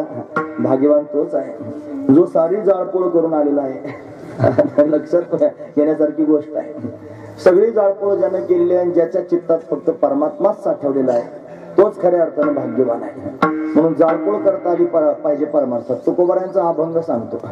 ते म्हणतात, हे सांगत होते तुम्ही ऐकावे कानी, आमुचे नाचणे नाचू नका. जोवरी तुम्हा या मागिलांची आस, तोवरी उदास होऊ नका. तुका म्हणे काय वायाविन धिंद, पती ना गोविंद दोन्ही नाही.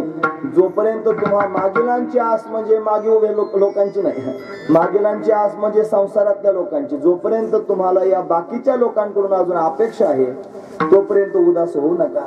उगाच कशाला संसाराचा धिंगाणा घालता. जर नवरा हाती लागायचा नाही, देवही भेटायचं नाही. पती ना गोविंद दोन्ही नाही, दोन्ही हाताला लागणार नाही. म्हणून त्यांनी देव जर हवा असेल तर काय केलं पाहिजे? अजून एक अभंग सांगतो. ते म्हणतात, परपुरुषाचे सुख भोगे जरी, उतरून करी घ्यावे शीस. संसार आगी आपुलीने हाते, लावणी मागुते पाहू नये. तुका म्हणे व्हावे तैशा परी धीट, पतंग हा नीट दीपासोई. संसाराला आग लावावी लागेल आणि मागे सुद्धा पाहायचं नाही वळून परत, अशी अवस्था झाली पाहिजे.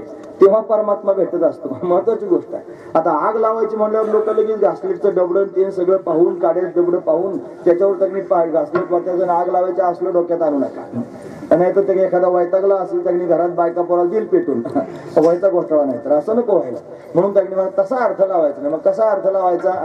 संसार आधी आपल्या हाती म्हणजे जन्म मरण रूपी संसार आधी जाळून टाकायचा, जीवनमुक्त व्हायचं. हा एक अर्थ करा. किंवा अंतकरणात संसार राहतो महाराज. संसार आतमध्ये राहतो, बाहेर दिसतो, पण वास्तविक राहतो घरा आपल्या अंतकरणामध्ये त्यांनी राहतो. लोक संसाराची चिन्ह, लोक कीर्तनाला गेले ना महाराज, चप्पल जर बाहेर काढली असली तर 2 तासाच्या कीर्तनात 4 वेळा आठवण करतात. तिथं असली म्हणजे बरं, महत्वाची गोष्ट. आता ती चप्पलच आहे, ती जड आहे की नाही, तिच्या जागेवर त्यांनी पडू नये. तिला काय माहिती ती कोणाची आहे, तिला काय घेणं देणं नाही महाराज. कोणी दुसरा आला घालून गेलं तरी ती म्हणत नाही भाऊ मी आमच्याची तू कसं काय घेऊन चालला, काही म्हणत नाही. तिला काय घेणं देणं नाही, ती तिच्या जागेवर पडू नये. पण तिचं चिंतन करणारा कीर्तनात बसलं तरी चिंतन करतो, म्हणजे ती चप्पल ती मंडपाच्या बाहेर नाही, याच्या पोटात आहे. हा महत्वाचा विचार आहे. चिंतन पोटात आहे ना, चप्पल पोटात ठेवलेली आहे म्हणून घरात राहते. चप्पलीचं फक्त उदाहरण झालं. असं सगळं पहा मग घरातलं बाकीचं काय काय गबाळ असेल त्या सगळ्याचं सारं गबाळ आपण पोटात ठेवलेलं आहे. हे गबाळ आपल्या जोपर्यंत पोटात आहे तोपर्यंत आपण भगवंताचे दास होऊ शकत नाही.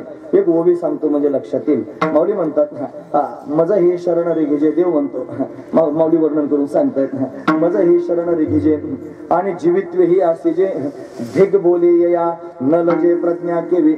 लाज वाटत नाही म्हटले त्यांचे शब्द आहेत बरं, मी आधी सांगतो. म्हणजे मला पण शरण यायचं, देव म्हणतो मला शरण यायचं आणि जीवपणाने शिल्लक राहायचं, म्हणजे संसाराचंही राहायचं, म्हणजे बायका पोरं माझे देव पण माझा. जमल का असं एका वेळेला एकच काहीतरी धरता येईल. दोही पेवावरी ठेवू जात आहात, घडे अपघात शरीराचा, प्रपंच परमार्थ संपादिन दोन्ही एकही निधानी न घडे त्यासी. प्रपंच आणि परमार्थ दोन्ही गोष्टी एकाच वेळेला जर करण्याचा प्रयत्न करत असेल तर एका वेळेला 2 गोष्टी घडत नाहीत.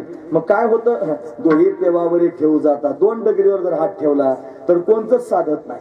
तसं काही महाराज, ज्याच्या चित्तामध्ये संसार पण आहे आणि परमात्मा पण आहे त्याला भाग्यवान म्हणायचं काहीच काम नाही. मग भाग्यवान कोणाला म्हणायचं, ज्याच्या चित्तात फक्त परमात्माच आहे तोच खऱ्या अर्थानं भाग्यवान. मग तोच खऱ्या अर्थानं भाग्यवान आहे. म्हणून ज्याच्या चित्तामध्ये भगवंताचं अखंड चिंतन आहे, जो त्यांनी संसाराविषयी त्यांनी कोणत्याच प्रकारची पर्वा करीत नाही, संसार ज्याच्या चित्तात नाही, जो अखंड भगवत चिंतनात आहे त्याच्यासारखा भाग्यवान दुसरं आलं. खाण्याच्या आधीची गोष्ट आहे, फक्त हातात जरी आलं देवानं दिल्यानंतर तरी सुद्धा त्यांनी त्या शीताला पाहूनच दोष पडून जातात. महाराज वर्णन करून सांगतात, लाही सीत लागे हाती, लाही सीत लागे हाती, लाही सीत लागे हाती, लाही सीत लागे हाती, लाही सीत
देवाच्या हातातून प्राप्त झालेली लाहीन शीत जर आपल्या हाताला लागलं, ती लाही पाहिली तरी पोटातले दोष पळून जातात महाराज, ती शिल्लकच राहत नाही.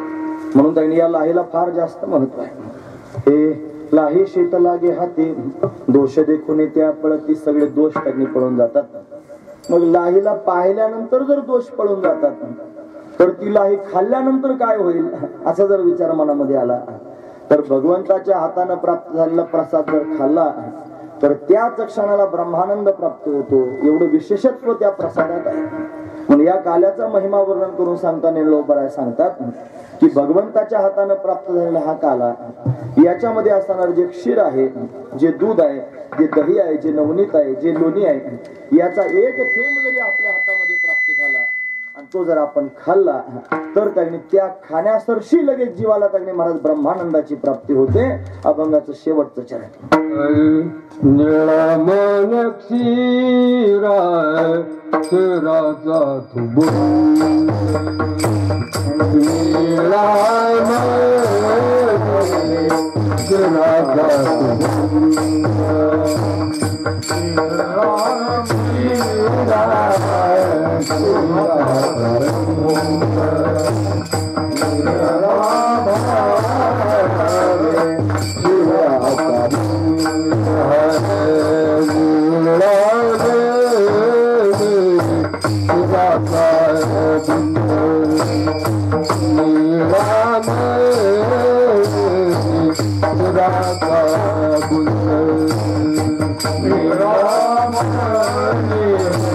क्षीराचा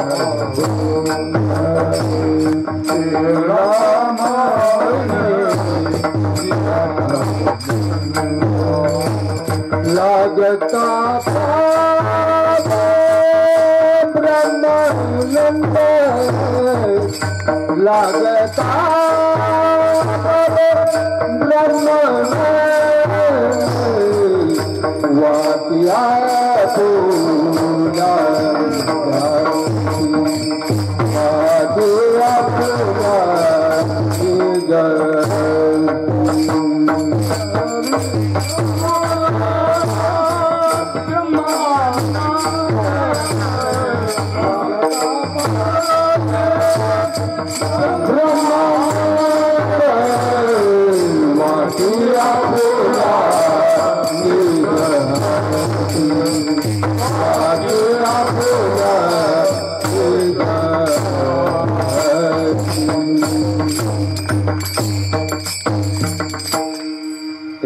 म्हणे क्षीराचा बुंद लागता पावे ब्रह्मानंद.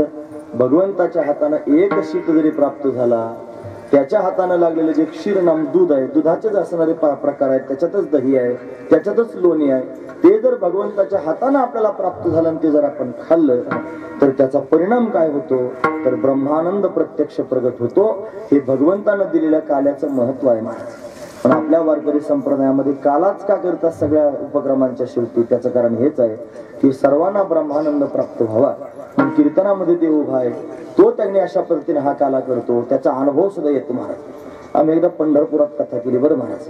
तुकोबरायांचं पलीकडे तुकाराम भवन आहे, महाराजांच्या नियोजनात कथा होती, म्हणून कथा झाली आणि कथा झाल्यानंतर काल्याचं कीर्तन झालं आणि ते काल्याचं कीर्तन झालं, दहीहंडी फोडायची ठरली. पण दोन पोरांनी त्यांनी काठी अशी मध्ये घालून पुढे येऊन दहीहंडी आणायचं ठरवलं. ती स्टेजवर दहीहंडी आली आणि काय झालं कळालंच नाही. त्या शिंक्यातून आपोआप पडली आणि पडून सगळ्यांच्या समोर फुटली. आपोआपच त्यांनी फुटली. कोणी काय दहीहंडी फोडायची गरज पडली नाही, आपोआप दहीहंडी फुटली. म्हणजे काय होतं, त्याचा अर्थ काय होतो? देवाच्या दारात कथा केली, तो परमात्मा सगळीकडेच व्याप्त आहे, गोष्ट खरी आहे. पण विशेष रूपाने पंढरीला आपण सर्वजण त्याला पाहण्याकरिता जातो. तो परमात्माच जणू त्या ठिकाणी उपस्थित आहे आणि त्यानं स्वतःच दहीहंडी फोडली. असं सर्वांनी टाळ्यांचा घोष केला. मला फार महत्वाची गोष्ट आहे. म्हणजे देव त्या कथेमध्ये प्रत्यक्ष कीर्तनामध्ये उभा असतो, तो स्वतःच त्यांनी काला वाटण्याचं काम करतो. म्हणून त्यांनी त्याच्या हाताने जर प्रसाद प्राप्त झाला तर ब्रह्मानंदाचा अधिकारी जीव होऊ शकतो. एवढं सामर्थ्य त्या काल्याचं आहे. पण हा काला त्यांनी वारकरी संप्रदायात प्रत्येक उपक्रमाच्या शेवटी करतात. पण असं पूर्वी मात्र होत नव्हतं. हे आपल्या साधू संतांनी करून ठेवलेली तरतूद आहे, महत्वाची गोष्ट आहे. मग पूर्वी काय होतं, तर पूर्वी एकदाच काला त्यांनी झाला. एकदा म्हणजे काय, एकाच कालखंडात झाला. तो कधी झाला, भगवान ज्यावेळेला त्यांनी प्रत्यक्ष प्रगट झाला गोकुळामध्ये, आणि तेव्हा त्यांनी परमात्म्याने द्वापार युगाच्या शेवटी त्यांनी वृंदावनात हा काला त्यांनी केला. गोमातेला वनात घेऊन जावं, तिथं त्यांनी गेल्यानंतर सगळ्या गोपाळांवर उड्या माराव्यात, खेळावं, बागडावं, आणि भूक लागल्यानंतर सगळ्यांचे शुद्र एकत्र करून काला करून त्यानं खावा, असं त्यांनी त्या काळात घडत होतं. त्याच्यानंतर परत दुसरे कुठल्याच कोणत्याच संप्रदायात कोणत्या पंथात हे पाहिलं जात नाही. वारकरी संप्रदाय एकमेव संप्रदाय असा आहे की ज्याच्यामध्ये हा काला त्यांनी सांगितलं जातं. पण या काल्याच्या कीर्तनामध्ये भगवंताचं चरित्र सांगतात. ते चरित्र सांगत सांगत काल्याच्या प्रसंगापर्यंत जातात आणि मग काल्याचा प्रसंग पाहून दहीहंडी फोडून त्याचा प्रसाद प्राप्त करून घेतात. म्हणून चरित्र सांगणं अतिशय त्यांनी महत्वाचं आहे. कोणतं चरित्र सांगावं भगवंताचं? चरित्र ते उच्चारावे, देवानं गोकुळात केलेलं चरित्र त्यांनी सांगावं. कोणत्या प्रकारचं चरित्र सांगावं? महाराज सांगतात, हे दसे चरित्र केले नारायणी रांगटा. तुम्हाला आता हा चरित्र सांगायला सुरुवात करील. लांब लचक तुमच्या समोर सांगणार नाही. 11:15 वाजेपर्यंत मी तुमच्या समोर बोलेन. 11:15 आता वाजले म्हणजे अजून अर्धा तास मी तुमच्या समोर चालेल ना? 10 ते 12 कीर्तनाची वेळ असते. फक्त 15 मिनिटं जास्त बोलायचं म्हणतोय. 11:15 वाजेपर्यंत बोलतो आणि थांबतो. लक्षपूर्वक ऐका. भगवंतानं चरित्र केलं. काय चरित्र केलं, कसं केलं म्हणतात त्यांनी. अनेक वेळेला परमात्मा प्रगट होत असतो. तो त्यांनी भक्तांना आनंद देण्याकरिता प्रगट झाला. विशेष अवतार धारण केले. त्याचे अवतार अनेक प्रकारनं होतात. त्याच्यामध्ये त्यांनी अंश कला, आवेश, पूर्ण आणि पूर्णोत्तम 6 प्रकार आहेत अवतारांचे. त्याच्यामध्ये तो त्यांनी महाराज कृष्ण रूपानं प्रत्यक्ष प्रगट झाला. म्हणजे त्यानं पूर्णोत्तम अवतार धारण केला. द्वापार युगामध्ये परमात्म्याने याचं ठरवलं. पृथ्वीवर त्यांनी पापाचा भार वाढला. पृथ्वी ब्रह्मदेवाकडे गेली. तिनं त्यांनी ब्रह्मदेवाची विनंती केली. मग ब्रह्मदेवानं भगवंताचं स्तवन केलं. मग आकाशवाणीने सांगितलं देवकीच्या घरी त्यांनी परमात्मा प्रगट होईल. देवकी कंसाची चुलत बहीण आहे. त्यानं तिचा विवाह वसुदेवाबरोबर करून दिला. विवाह त्यांनी संपन्न झाला. त्याच्यात आकाशवाणी झाली, हिच्या पोटी आठवा येऊन तुला मारील. कंसानं देवकीला मारहाण करायला सुरुवात केली. मग वसुदेवानं हात धरला. त्यांनी मारू दिलं नाही. मग दोघांना बंदीखान्यात टाकलं. मग 6 लेकरं देवकीला त्यांनी झाली. सगळीची सगळी लेकरं कंसानं मारून टाकली. 7वा गर्भाला योगमायेनं पळवला. तेव्हा तो रोहिणीच्या गर्भात नेऊन स्थिर केला. तिथं त्यांनी बलभद्राचं प्राकट्य झालं. बलराम दादा प्रगट झाले. आता अष्टम गर्भरूपानं परमात्मा प्रत्यक्ष प्रगट होणार आहे. देवकीचं तेज वाढू लागलं. देवदेवता स्तुती करू लागल्या, गर्भस्तुती. आणि मग श्रावण महिना आला. त्याच्यात वद्य पक्ष आला. त्याच्यात अष्टमी तिथी आहे. ग्रह नक्षत्र भगवंताला अनुकूल आहेत. चंद्रबळ अतिशय चांगलं आहे. रात्रीचे 12 वाजलेले आहेत. आणि आता त्यांनी परमात्मा लख प्रकाशाच्या रूपानं प्रगट झाला. त्या प्रकाशाने दिव्य आकृती धारण केली. 8 वर्षाची चतुर्भुज असणारी मूर्ती त्यांनी महाराज वसुदेव देवकीच्या समोर देवानं प्रगट केली. वसुदेवाने विचारलं, देवा आम्ही काही तपश्चर्या केली नाही, कसा काय प्रगट झालास? सांगितलं, मागच्या जन्मात तुम्ही तपश्चर्या केली होती. त्या तपश्चर्याला पाहून मी 3 वेळेला तथास्तु म्हणालो होतो. मग तुम्ही कृष्ण आणि शतपा होता. मी तुमच्या घरी कृष्ण गर्भ होऊन आलो. तेच तुम्ही कश्यप आदिती झालात. मी तुमच्या घरी वामन होऊन आलो. तेच तुम्ही त्यांनी वसुदेव देवकी झालात. मी तुमच्या घरी कृष्ण होऊन आलेलो आहे. आता थांबणार नाही. मग मला जायचं आहे. कुठे जायचं? मग भगवान स्वतःच सांगू लागला, नंदाच्या घराला माझं गोकुळाला, मला गोकुळाला नेऊन घाला. मग म्हणे एवढा मोठा आहेस, कसं तुला न्यायचं? मग भगवान लहान झाले आणि मग त्यांनी वसुदेवानं भगवंताला उचलला. कमळापती पायची बंधने गळती. दरवाजे उघडले. द्वारपाल झोपे गेले. टोपली जवळ आली. देवाला टोपलीत घातलं. डोक्यावर घेतलं. रस्त्याने चालू लागले. दो पाऊस पडू लागला. यमुनेला पूर आला. भगवंतानं त्यांनी महाराज टोपलीतून पाय बाहेर काढून अंगुष्ठ यमुनेला लावल्याबरोबर यमुना दुभंगली. रस्ता मिळाला. पलीकडच्या काठाला त्यांनी गेले. यशोदा राणीच्या समोर त्यांनी गोकुळामध्ये कन्या प्रगट झाली होती. वसुदेवानं आपला मुलगा तिथे ठेवला. कन्या आपल्या बरोबर घेतली. कारागृहात आले. कन्येनं आकांत केला. कंस धावत आला. तिला मारण्याकरिता तयार झाला. हातातून निसटली आणि आकाशात जाऊन उभी राहिली.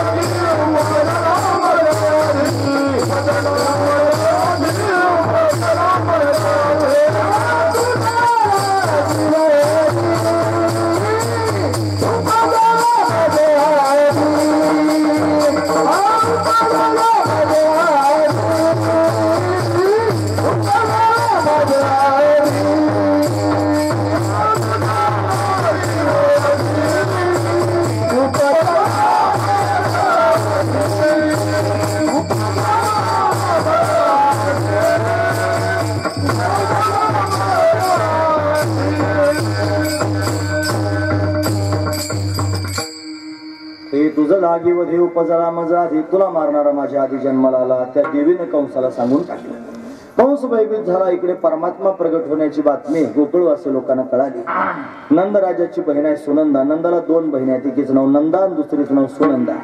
ही सुनंदा यशोदेची सेवा करण्याकरिता आली होती. कारण म्हातारपणाला लेकरू होणार होतं.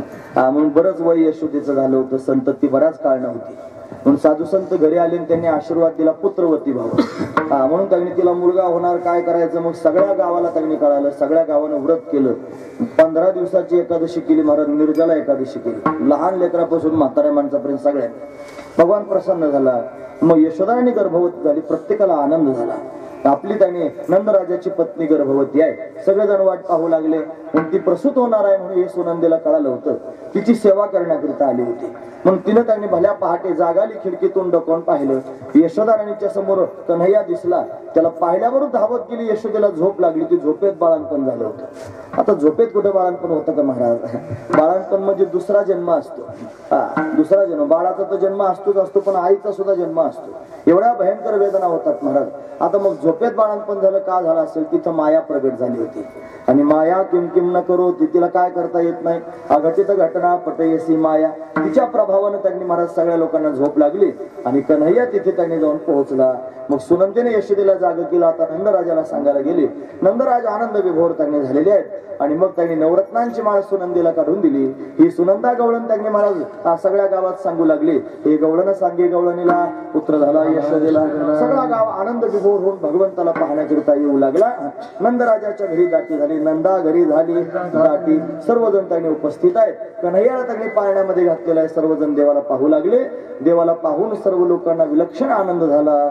एवढं सुख झालं महाराज सांगतात, हे गोकुळीच्या सुखा अंत पार नाही लेखा.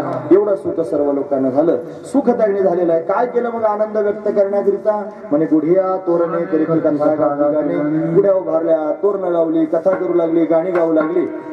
आनंद झाला ना की गुढी उभारतात महाराज. महत्वाची गोष्ट आहे. पण गुढी हे आनंदाचं प्रतीक आहे. अलीकडच्या लोकांनी गुढ्या उभारणं बंद करून टाकलं आणि कशाचाही संदर्भ द्यायला लागले. पण गुढीचा आहे, महत्वाची गोष्ट आहे का? गुढीचा संबंध संभाजी राजांकडे लावतात बरं लोक. आता म्हणजे त्यांचं मस्तक उडवलं, भाल्यावर घेतलं, मग त्याच्यामुळे गुढ्या उभारायच्या नाही असं अजिबात विचार करू नका. पक्क लक्षात ठेवा. 700 वर्षापूर्वी ज्ञानोबारांनी गुढी सांगितली. ते म्हणतात आधोर्ध गुढी काढी, प्राण नवाची पेंढी, बांधोनी घाली उडी मध्यमे माझी. संकल्प विकल्पाचे लुगडे, हेडोनी मन उघडे, बुद्धी मागिलीकडे उगाचे बैसे. असं उभी आहे ना ज्ञानोबारांची. म्हणजे 700 वर्षापूर्वी ज्ञानोबारांनी गुढी सांगितली. आणि आपण त्यांनी आता म्हणतो हे असं आहे ते तसं आहे म्हणून. हे षडयंत्र आहे, आपलं कळत नाही. हे बघा 2 मिनिटं जातात हे सांगण्यामध्ये माझे, पण प्रत्येक कीर्तनात हे आवर्जून मी सांगतोच. त्याचं कारण या नष्ट भ्रष्ट लोकांना आपला धर्म त्यांनी बुडवायचा आहे. आपल्या धर्मातल्या सगळ्या प्रक्रिया बंद करून टाकायच्या. वाडवडिलांपासून चालत आलेली गुढी लोकांनी शहाजूकपणाने बंद करून टाकली. लाजा वाटायला पाहिजे थोड्या की आपण गुढ्या उभारणं बंद करून टाकलं म्हणे असं झालं तसं झालं. कालांतरानं हे सगळं बंद होऊन जाईल. देवाच्या आरत्या करायचे बंद होतील, देवाची पूजा करायचे बंद होतील आणि मग त्यांनी धर्म बुडवण्याकरिता प्रक्रिया चालू. सावधान. आपण सगळ्यांनी एक व्हा. आपल्या धर्माचा आदर करा. आपल्या धर्माविषयी श्रद्धा पोटात ठेवा. कोणाचं काही ऐकू नका. षडयंत्र करून त्यांनी आपल्याला त्रास देण्याकरिता निघाले. हे काय करतात? आपल्यात भांडणं लावून देतात आणि भांडण लावून त्यांनी लांब उभं राहून पाहतात. महत्वाची गोष्ट आहे. यांनी भांडण लावण्याकरिता जरी सायास केले तरी सगळे त्यांनी धार्मिक आपण आपलेच आहोत. पण आपल्या लोकांची निंदा करू नका. आपल्या लोकांची उणेदुणे काढू नका. आपणच आपल्या लोकांच्या काड्या करू नका. आपणच आपल्या लोकांना मागे ओढण्याचा प्रयत्न करू नका. सगळ्यांना सांभाळून घ्या. आपलं मन मोठं करा. सर्वांवर प्रेम करा. एकजुटीने राहा. भगवंताचं चिंतन करा. तर धर्म टिकून राहील.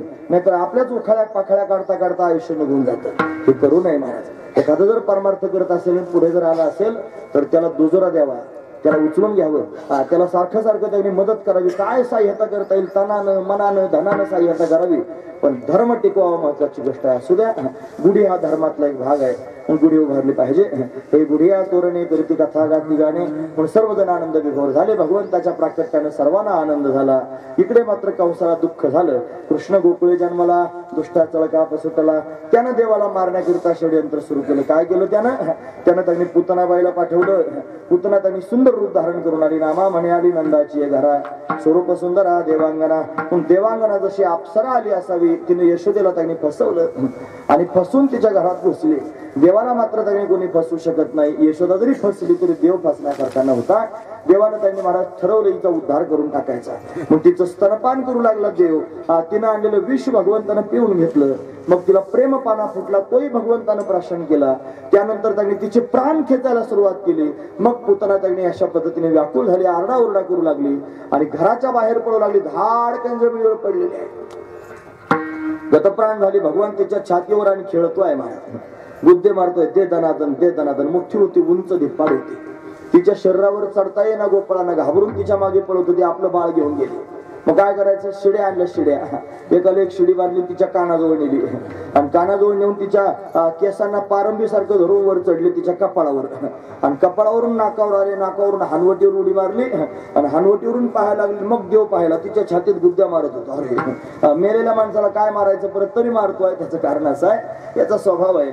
यानं भक्ताला जर आपलंसं करून घेतलं तर त्याच्याकडे एवढं सुद्धा पाप राहू देत नाही. ही पुतना पापाचं लक्षण आहे. पण देवानं सगळं पाप तिचं घालवलं आणि तिला आपलंसं करून टाकलं. महाराज म्हणतात, हे तुवा सनकाधिकाचे माने सायुज्य सौरसुधीला पुतने, जी विषयाचे निस्तनपाने मारू आली. मारण्याकरिता आलेली पुतना, पण तिचा उद्धार परमात्म्याने करून टाकला. म्हणून अशा पद्धतीने पुतना मारल्याची बातमी कंसाला कळाली. कंस त्यांनी भयभीत झाला. त्यानं महाबळ नावाचा त्यांनी असुर पाठवला, जो ब्राह्मणाच्या रूपात आला. भगवंताने त्याची विटंबना करून टाकली. महाराज विटंबिला भट दिला पाठीवरी पाठ. तो त्यांनी नागवाच कंसाच्या समोर धावत गेला. कंसा जाऊ नकोस, मी ब्राह्मण होऊन गेलो होतो म्हणून जिवंत परत आलो. तो गो ब्राह्मण प्रतिपालक आहे. तू जर गेला तर तुझी गॅरंटी देता यायची नाही. कंसा जाऊ नको. कंस काय ऐकणाऱ्यापैकी नव्हता. कंसानं अनेक असुर पाठवले. कंसानं शकटासुर नावाचा एक दैत्य पाठवतो. बैलगाडीच्या रूपात गेला. देवाच्या जवळ जाऊन देवाला मारण्याचा प्रयत्न करू लागला. देवाला लात मारल्यावर गाडा उंच आकाशात उडाला. धाडकन जमिनीवर त्यांनी पडला. त्या छिन्न भिन्न करून टाकलं गाड्याला. शकटासुराचा उद्धार केला.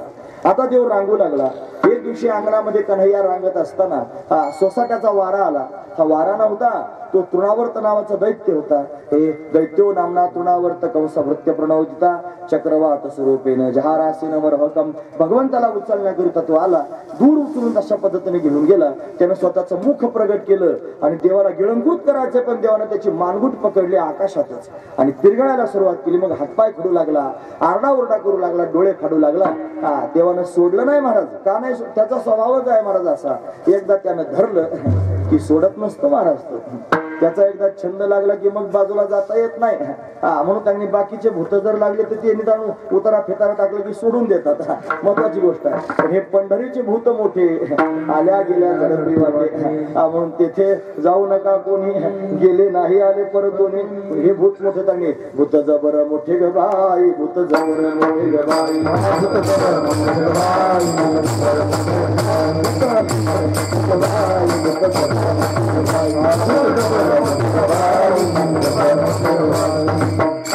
नाथांची भारुड गोड आहेत महाराज. ते भूतच आहे, जबर आहे महाराज. मोठं भूत घडलं की मग अशा पद्धतीने ते सोडत नाही. म्हणून परमात्मा त्यांनी महाराज सोडत नाही, हे आपण त्याच्यातून लक्षात घ्यायचं. तृणावर्ताचा उद्धार करून टाकला. तृणावर्त मारला गेला. आता कन्हैया रांगतो आहे. कसा रांगतो म्हणे, तळवे तळहात टेकीत डाव्या गुडघ्याने रांगत. रांगणारा देव उभा राहू लागला. उभं राहून त्यांनी महाराज चालू लागला. एक एक पाऊल टाकतोय. ठुमक चलत नंदलाल, ठुमक ठुमक करून त्यांनी चालू लागला. अतिशय सुंदर असणारा सावळा सुकुमार कन्हैया तो त्यांनी पाऊल टाकतोय. यशोदेला फार आनंद वाटू लागला. तिच्याच घरामध्ये त्यांनी महाराज फिरतोय. 84 खांब आहेत घराला. 84 खांबा मंदिर आहे. तुम्ही जर गोकुळाला कधी गेलात तर जाऊन बघा. आमच्याबरोबर बरेच लोक यात्रेला आले, त्यांनी पाहिलं महाराज. 84 खांब आहेत. अजून दगडाचे खांब आहेत. त्या खांबांना त्या काळामध्ये आरशे लावले होते. आरशे. आता हा कन्हैया थोडासा मोठा झालेला आहे, चालू लागला नुकताच. एक दिवशी घरात त्यांनी महाराज डेऱ्यातून लोणी घेतलं, खायला लागला. तोंडाला लोणी लागलेलं आहे, हातात लोण्याचं उंड आहे आणि त्या आरशाच्या समोर जाऊन उभा राहिला. आता आरशात प्रतिबिंब दिसलं स्वतःच. आता प्रतिबिंब दिसल्यानंतर त्यांनी त्याला वाटलं, अरे मी लोणी खातोय, गोष्ट खरी आहे. हा दुसरा कुठून आला लोणी खाण्याकरिता? त्याच्याच प्रतिबिंबाकडे पाहायला लागला. त्याला म्हणा, ए चोरा, कुठून त्यांनी आलास? असं म्हणल्यावर ते आतलंय तसंच हावभाव करायला लागलं. अरे म्हणे, माझ्याकडे त्यांनी पाहतोच, असं असं थांब, तुला माझ्या आईकडेच त्यांनी घेऊन जातो, असं बोलायला सुरुवात केली. ते आतलंय असं असं करायला लागलं. आता त्याला पकडण्याचा प्रयत्न केला, पण पकडता येईना ना. म्हणलं आईलाच घेऊन येतो इकडे. मग काय करायचं, धावतच मैयाकडे गेला. मैया मैया हात मारायला लागला. काय रे कान्हा, मैया आपल्या घरात चोर घुसलेला आहे, बघायला चल. तिच्या पत्राला धरून ओढत आणलं. कुठं आहे म्हणे चोर? स्वतःच आरशाच्या समोर उभा राहिला आणि आईला म्हणतो, हे बघ हा चोर आहे. तुम्ही ऐकता सर्वजण. यशोदा ही भक्ती आहे. आणि भक्तीलाच दाखवतो स्वतःचं स्वरूप. महत्वाची गोष्ट त्याने स्वतःलाच दाखवलं. ऐसा पुराण प्रसिद्ध चोर केशव नाम्याचा दातार हा पुराणात प्रसिद्ध असणारा चोर आहे. हा स्वतःचं दर्शन त्यांनी स्वतःच घडवून देऊ शकतो. हे त्याच्यातून शिकण्यासारखं आहे. कोणाला दाखवतो? फक्त यशोदेच्या समोर प्रगट होतो. यशोदा म्हणजे भक्ती. आपल्या जीवनामध्ये भक्तिरूपी यशोदा आली की परमात्मा आपल्याही समोर प्रत्यक्ष प्रगट होईल. म्हणून अशा पद्धतीने स्वतःचं दर्शन यशोदेला घडवून दिलं. एक दिवशी पौर्णिमेची रात्र होती. अंगणामध्ये त्यांनी अशा पद्धतीने कन्हैया खेळत होता. यशोदा राणी पण बसलेली होती. त्यानं तो चंद्र पाहिला पूर्ण रूपाने उदयाला आला. यशोदा माईला म्हणला, मैया मला तो चेंडू खेळायला दे. आता तो चेंडू आहे. ती म्हणली, बाळा तो चेंडू नाही, ते काही खेळणं आहे का? तो चंद्र आहे. तुम्हाला मला तेच पाहिजे खेळायला. ही म्हणते, अरे ते काय खेळणं आहे का? मला तेच खेळायला लागतं. चंद्र आणि सूर्य हे देवाचं खेळणंच आहे. मला तो खेळतोच आहे. महत्वाची गोष्ट आपल्याला कळत नाही. तेच पाहिजे. मग थुई नाचू लागला. नंदराज तगणे आले. काय झालं? काय आरडाओरडा तगणे सुरू आहे? म्हणे काय नाही, हा त्यांनी चंद्र मागतोय खेळायला. काय करायचं? घरात गेले, दर्पण आणला, आरसा आणला आणि आरशात चंद्र दाखवला. म्हणे हा घे चंद्र. मग त्या आरशातला चंद्र पाहून तगणे अशा पद्धतीने खेळू लागला. महत्वाची गोष्ट का करतो हा कन्हैया असं? हा लीला करतोय, हा दाखवतोय त्यांनी अशा पद्धतीने की मी खेळण्याकरिता आलो तुमच्या समोर. कारण नंद यशोदा सामान्य नव्हते. त्यांनी गतजन्मात तपश्चर्या केली होती. ते त्यांनी महाराज द्रोण नावाचा वसू होता. द्रोण अष्टवसू आहेत की नाही, त्याच्यातला द्रोण नावाचा वसू आहे. त्याच्या पत्नीचं नाव होतं शतधरा. त्यांनी तपश्चर्या केली. भगवान प्रसन्न झाले. काय पाहिजे? म्हणजे देवा तुम्ही बाल रूपात आमच्या अंगणामध्ये खेळावा असं आम्हाला वाटतं. म्हणून भगवंताने आशीर्वाद दिला होता की तुमच्या पोटी त्यांनी प्रत्यक्ष प्रगट होईल. म्हणून गोकुळामध्ये नंद यशोदेच्या घरी खेळतोय आणि त्यांना असा आनंद देतोय. आता त्यांनी नंद यशोदेला आनंद देणारा हा कन्हैया मित्रांमध्ये खेळायला जाऊ लागला.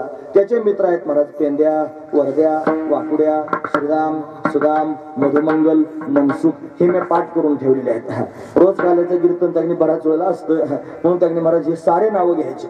का बरं माहिती आहे? पुण्यवंत व्हावे येता सज्जनाची नावे. अरे पेंद्या म्हणल्यानं देव भेटेल अशी अवस्था आहे मला. कृष्ण कृष्ण म्हणल्यानं भेटेल इथपर्यंत ठीक आहे. पण कृष्ण कृष्ण भेटल्या म्हणल्यानं जेवढ्या लवकर येईल त्याच्यापेक्षा जास्त लवकर पेंद्या म्हणल्यानं येईल. कारण त्याचं फार प्रेम आहे महाराज त्या गोपाळांवर. फार प्रेम करतो त्या सगळ्या गोपाळांवर. पण त्याला जीवलग असणारे त्याचे मित्र आहेत, त्यांच्या बरोबर त्यांनी खेळण्याकरिता जाऊ लागला. आईनं सुंदर असणारा कन्हैयाचा शृंगार करावा. त्याला स्वतःच्या हातानं सजवावं, स्वतःच्या हातानं पितांबर त्यांनी नेसवावा. त्याच्या कपाळाला त्यांनी मलयागिरी चंदन लावावं, डोळ्यात काजळ त्यांनी घालावं, त्याची केशभूषा अतिशय सुंदर त्यांनी करावी, मोर मुकुट त्याच्या मस्तकावर ठेवावा आणि मग त्याच्या हातात बासुरी देऊन या कन्हैयाला त्यांनी सांगावं, आता लोणी खा आणि मित्रांबरोबर खेळायला जा. मग तो खेळण्याकरिता गेला की मित्रांना बोलवण्याची प्रक्रियाच होती महाराज. दूर त्यांनी जाऊन उभा राहायचा झाडाखाली. असा देवडा चरण, एक पाय सरळ एक पाय तिरका ठेवून बासुरी वाजवावी आणि मग त्यांनी बासुरीमधून सगळ्या गोपाळांची नावं घ्यायची. पेंद्या, वरद्या, वाकुड्या असं म्हटलं की सगळ्या गोपाळांनी धावतच कन्हैयाच्या जवळ यायचं आणि त्याला पाहायचं महाराज. अतिशय सुंदर असणार हा देव, सावळा सुकुमार आहे. कर्दळीच्या गाभ्या समान त्याचे चरण आहेत महाराज. एक पाय सरळ ठेवलेला, एक पाय त्याने तिरका ठेवलेला, देवडा चरण उभा आहे. त्याच्या पायाची नख स्फटिकासारखी दैदिप्यमान आहेत.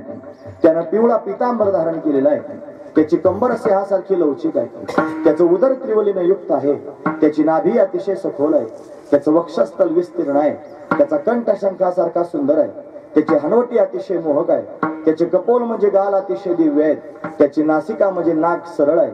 त्याच्या भुवया धनुष्याकृती आहेत. त्याचं उंच असणारं कपाळ आहे. त्या कपाळावर मलयागिरी चंदन लावलेलं आहे. त्याच्यावर केशराची उटी दिलेली आहे. त्याच्या मस्तकावर सोनेरी रंगाचे कुरळे केस आहेत. त्यानं मोर मुकुट धारण केलेला आहे. त्याच्या कानामध्ये मकराकार कुंडले आहेत.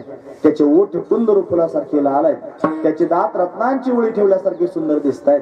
दिव्य असणाऱ्या आपल्या हातांमध्ये त्याने बासुरी घेतलेली आहे. ती बासुरी ओठांवर ठेवून ती बासुरी वाजवतोय. वाजून त्या बासुरीमधून त्यांनी मित्रांना हाका मारतोय. मित्र त्याच्या समोर उभे आहेत आणि त्या मित्रांकडे त्यांनी तिरक्या नजरेनं पाहतोय आणि विभोर झालेल्या मित्रांनी भगवंताकडे पाहून याचना करायला सुरुवात केली, कान्हा आपण खेळ खेळायचा का? सर्वजण त्यांनी आनंदात आहेत. सर्वजण भगवंताच्या सानिध्यात उभे आहेत. देवाला त्यांनी अपेक्षा करतात, देवा तू आमच्यावर खेळावंस. हा कन्हैया यमुनेच्या काठावर त्यांनी खेळू लागला. हा छोटासा कन्हैया, छोटेसे गोपाळ आहेत.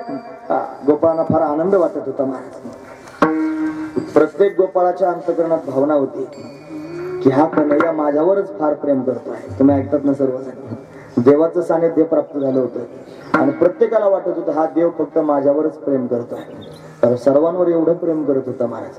प्रत्येकाला असं वाटायचं यानं माझं नाव घ्यावं, यानं मला नाव घेऊन हाक मारावी, यानं त्यांनी माझ्या गळ्यात हात घालावा, यानं हात गळ्यात घालून त्यांनी माझ्या बरोबर चालावं, यानं माझ्याच बरोबर खेळावं, यानं माझ्या ताटात बसून जेवावं, मी याला 2 घास खाऊ घालावे, त्याच्या हाताने मला 2 घास खायला मिळावेत, असं त्यांनी सारखं प्रत्येक गोपाळाला वाटत होतं. तुम्ही ऐकतात ना सर्वजण. भक्ती करायची म्हणजे नेमकं काय करायचं असं तर आपल्याला सुद्धा वाटलं पाहिजे. देवानं आपल्या समोर यावं, देवानं आपल्याबरोबर बोलावं, देवानं त्यांनी आपल्याला जीव घालावं, आपण देवाला जीव घालावं, आपण भगवंताची सेवा करावी, असं 24 तास आपल्या मनात ज्या दिवशी वाटेल ना त्या दिवशी परमात्मा भेटेल. महाराज हे डोंगर साक्षीदार आहेत. आपण इथे येऊन सेवा करतो आहोत. अहो याच डोंगरांमध्ये देव भेटला ना महाराज. बालवेश घेऊन श्री हरी भेटला, जगद्गुरु तुकोबाराने अशीच भगवंताची आठवण केली म्हणून तर परमात्मा इथं भेटण्याकरिता आला. पण आजही ज्याच्या अंतकरणात भावना असेल की परमात्मा भेटावा, पण हे त्यांनी महात्मे उगीच ते इथे येऊन राहतात का? महाराज आपल्या समोर साक्षीदार आहेत महाराज, ते पण महाराज थांबलेले आहेत. म्हणजे ही सगळी महाराज मंडळी घरदार सोडून प्रपंच सोडून इथं का राहतात? या एकांतात का राहतात? या एकांतातच तो येतो आणि भेटतो महाराज. लोकांतात कसा येईल? सारा गबाळ जमा करून ठेवला त्याच्या समोर कसा परमात्मा येईल? तिथं येणार नाही महाराज. त्याला सुद्धा काही प्रतिबंध आहेत की नाही? मग एकांतात परमात्मा येतो. आता त्यांना जर विचारलं तर ते सांगणार नाहीत महाराज कोणत्या वेळेला येतो, पण तो येतो आणि येऊन अशा पद्धतीने विलक्षण असणारं प्रेम देऊन जातो. म्हणून त्यांनी महाराज हा परमात्मा प्रत्येकाला आनंद देणारा आहे. सगळ्या गोपाळांना अशा पद्धतीने आनंद प्राप्त होत होता, कन्हैयाची संगती प्राप्त होत होती, सगळेजण खेळत होते. आपण मरतुकडे सगळे गोपाळ होते म्हणे. का रे असे मरतुकडे का दिसता? गवळ्याच्या घरची मुलं आहेत, काही खायला भेटत नाही का? म्हणे देवा सगळं आमच्या घरी आहे पण सारं डेअरीला जातं म्हणे, आमच्या घरी काही राहत नाही आमच्या डेअरीला. मग काय करावं आता? मग सगळ्या गावाला समजून सांगितलंय बघा आपल्या मुलांना आधी खाऊ घालीत जा, मग डेअरीला नेत जा. गावकऱ्यांनी ऐकलंच नाही. मग देव म्हणला आता हे ऐकत नाहीत ना, मग आपण काहीतरी खोडी करू. काय करायचं? एक मंडळ स्थापन केलं. काय मंडळाचं नाव आहे? म्हणे चौर्य विद्या प्रसारण मंडळ. चोऱ्यात करायचं म्हणे मंडळाच्या माध्यमातून, असा विचार सुरू केला. मग कशाची चोरी करायची? धन चोरायचं नाही, संपत्ती चोरायची नाही, लोणी चोरायचं आणि चोरून खायचं, महत्वाची गोष्ट ठरली. मग कुठे कुठे चोरी करायची? सगळ्यांच्या घरी जाऊन चोऱ्या करायच्या. या आज याच्या घरी, उद्या त्याच्या घरी, गोपाळांच्याच घरी त्यांनी घुसायचे. म्हणजे चोरांच्या टोळीतला माणूसच जर त्या टोळीचा जर एखादा सदस्य असला तर मग त्यांनी चोरी करणं अवघड कसं काय जाईल? मला सोपी, सगळ्यात सोपी चोरी. म्हणजे त्या घरातल्याच माणसानं फुटायचं आणि मग आपाप त्यांनी दरवाजा उघडायचा, चोर घरात न्यायचे, चोरी भरपूर त्यांनी खाऊ घालायचे, हाकलून नाही द्यायचे. महत्वाची गोष्ट आहे, कोणाला काहीच कळू द्यायचं नाही. रोज चोऱ्या होऊ लागल्या. सगळ्या गावात बोभाटा झाला. कोण चोऱ्या करताय? म्हणून यशोदेचा मुलगा चोऱ्या करतो. आणि मग यशोदेच्या समोर गारणा येऊ लागले, यशोदे बाहेर ये. म्हणे काय? तुझ्या कन्हैयाला काही समजून सांग, चोरी करतोय, आमच्या घरी लोणी खातोय, दही दूध तूप त्यांनी रबडा करून टाकतोय. यशोदा राणीनं मान्य करू नये. तिनं त्यांनी म्हणावं जर खरंच चोऱ्या करतो ना मला पकडून दाखवा, मग तुम्हाला खऱ्या अर्थाने त्यांनी शूर समजेन. काय करायचं? माझं बाळ सगुण गुणाचे ताने, बाळ दिसतंय गोजिरवाने, काय सांगता गारहाने, गोकुळ जाणारी. काय गारणं सांगता म्हणे तुम्ही? 5 वर्षाचे बाळ अंगणी माझ्या खेळे, दिवसभर माझा कान्हा माझ्या समोर असतो, तुम्ही म्हणता चोऱ्या करायला येतो. आता हा असा खोडील आहे महाराज. महत्वाची गोष्ट सांगतो, यशोदेचं म्हणणं पण खरं आहे आणि गोपिकांचं म्हणणं पण खरं आहे. कसं काय? अहो हा दिवसभर त्यांनी यशोदेच्या समोरही खेळतो आणि दुसरं रूप धारण करून गोपाळांबरोबर चोरी करायला पण जातो. म्हणजे गोपिकांच्या घरी पण दिसतो आणि यशोदेच्या घरी पण दिसतो. मग 2 ठिकाणी एका वेळेला दिसत असल्यावर दोघींचं खरं आहे की नाही? पण हे यशोदा मान्य करीत नव्हती. मग काय करावं? तिनं कन्हैयाला समजून सांगितलं, हे कृष्णा तुला मी ताकीद करीते रे, घरी कुणाच्या जाऊ नको रे कान्हा, लोकांच्या घरी जाऊ नकोस. तरी कन्हैया त्यांनी ऐकत नाही महाराज. मग गोपिका गाणे सांगायला येतच होत्या. यशोदेला त्यांनी वाईट वाटू लागलं. यशोदा विचार करायला लागली, त्यांनी एवढ्या चोऱ्या करतोय, या पकडण्याचा प्रयत्न करतात, हाती पण लागत नाही. एका गोपीनं प्रतिज्ञाच केली, म्हणले आता पकडतेच याला. तू म्हणते ना पकडला जात नाही, पकडतेच म्हटले. एक दिवशी गेला कन्हैया सगळ्या गोपाळांना घेऊन. आता एकावर एक पोरं त्यांनी उभे केले आणि त्याच्यावर वरती गेला. दहीहंडी उंच त्यांनी बांधलेली होती. ती उंच बांधलेली दहीहंडी अशी धरली आणि धरल्यानंतर त्याच्यात हात घातला. आता त्याचा नियम असा होता, आधी आपण चाखून पाहायचं, जर लोणी चांगलं गोड लागलं मग पोरांना खायला द्यायचं. पण लोणी खायला सुरुवात केली यानं, खाल्ल्यानंतर चांगलं वाटलं आणि मग हळूहळू गोपाळांना देत होता. इतक्यात गोपी आल्या. अरे गोपिका आल्या असं त्यांनी कोणतरी म्हटलं. म्हणल्याबरोबर जे खालची पोरं होते ना सगळे एका गोव्यात गेले पळून मारा. सगळ्यांनी उड्या मारल्या, सगळे पळाले. आता शिंक्याला धरून असाच राहिला वरती. एक हात शिंक्यात होता, हातमध्ये घातला, एक हात वर त्या दोरीला धरलेला होता आणि असाच अडकून राहिला. आता गोपी म्हणले आता कसा पकडला, खाली उतर, खाली उतर. उतरला खाली. खाली उतरल्यानंतर आता काय करायचं, तुझी आई फार शहाणपणा करते म्हणले, तिला दाखवायलाच नाही तू कसा चोऱ्या करत होते. म्हणून त्यांनी अशा पद्धतीने धरला का नाही, बांधून टाकला महाराज घरामध्ये. आणि मग सगळे लोक अशा पद्धतीने बाहेर काढून दिले. एकट्या कन्हैयाला घरात त्यांनी बांधून टाकलं. कशाला बांधलं माहितीये, ती धारण असते ना, धारण, त्या धारणीलाच त्याचा गळा बांधून टाकला. गवळणी बांधली ती धारण असते गळा. धारण म्हणजे कशाला म्हणतात, मंथन करायच्या वेळेला त्यांनी जो डेरा असतो की नाही, त्या डेऱ्यामध्ये रवी घातली जाते. त्या रवीला सपोर्ट म्हणे का असं लाकूड लावलं जातं, काठी असते, आणि ती काठी ज्या खांबाला बांधतात त्या खांबाला धारण म्हणतात. मग ती धारण आहे, त्या धारणालाच त्यांनी देवाला बांधून टाकलं. आणि बांधून टाकल्यानंतर त्यांनी यशोदेच्या समोर सांगायला गेली म्हणे, चल तू म्हणते ना रंगे हात पकडून दाखवा आणि त्याला धरून दाखवा. सापडला म्हणे, चल तुला दाखवते. आता बाहेरून कडी लावून गेली होती. मग काय करायचं, सगळं गाव गर्जीत आली, सगळ्याला सांगते आहे. आता भांडणारा माणूस काही मिळमिळीत भांडण करतो थोडं. रात रोज त्यांनी तडाखा सुरू झाला, गावचा पाटील झाला म्हणून काय गावच बुडवावा, अरे कान्हा, अरे कृष्णा, मनोरंजन मोहना, असं त्यांनी बोलायला सुरुवात केली. घाईघाईनं सगळं गाव जमा झालं. लोकांना त्यांनी विशेष वाटलं, कोणाच्या हाताला आला ना, हिनं कसं काय धरला. पण सगळेजण विशेष रूपानं पाहण्याकरिता आले. आल्यानंतर त्यांनी सगळ्यांना उत्सुकता होती, आता कुठं धरला असेल, कसा बांधला असेल, बघायला जाऊ. सगळ्याला त्रास देतो, बरा म्हणे, बरा बांधून टाकला. हिनं कडी उघडली. यशोदा त्यांनी घाबरलीच होती, तिला वाटलं आता माझं लेकरू बांधून टाकलंय. पण आले सगळे लोक, कडी उघडली, घरामध्ये त्यांनी गेले आणि घरात जाऊन त्यांनी महाराज बांधलेलं दिसलं.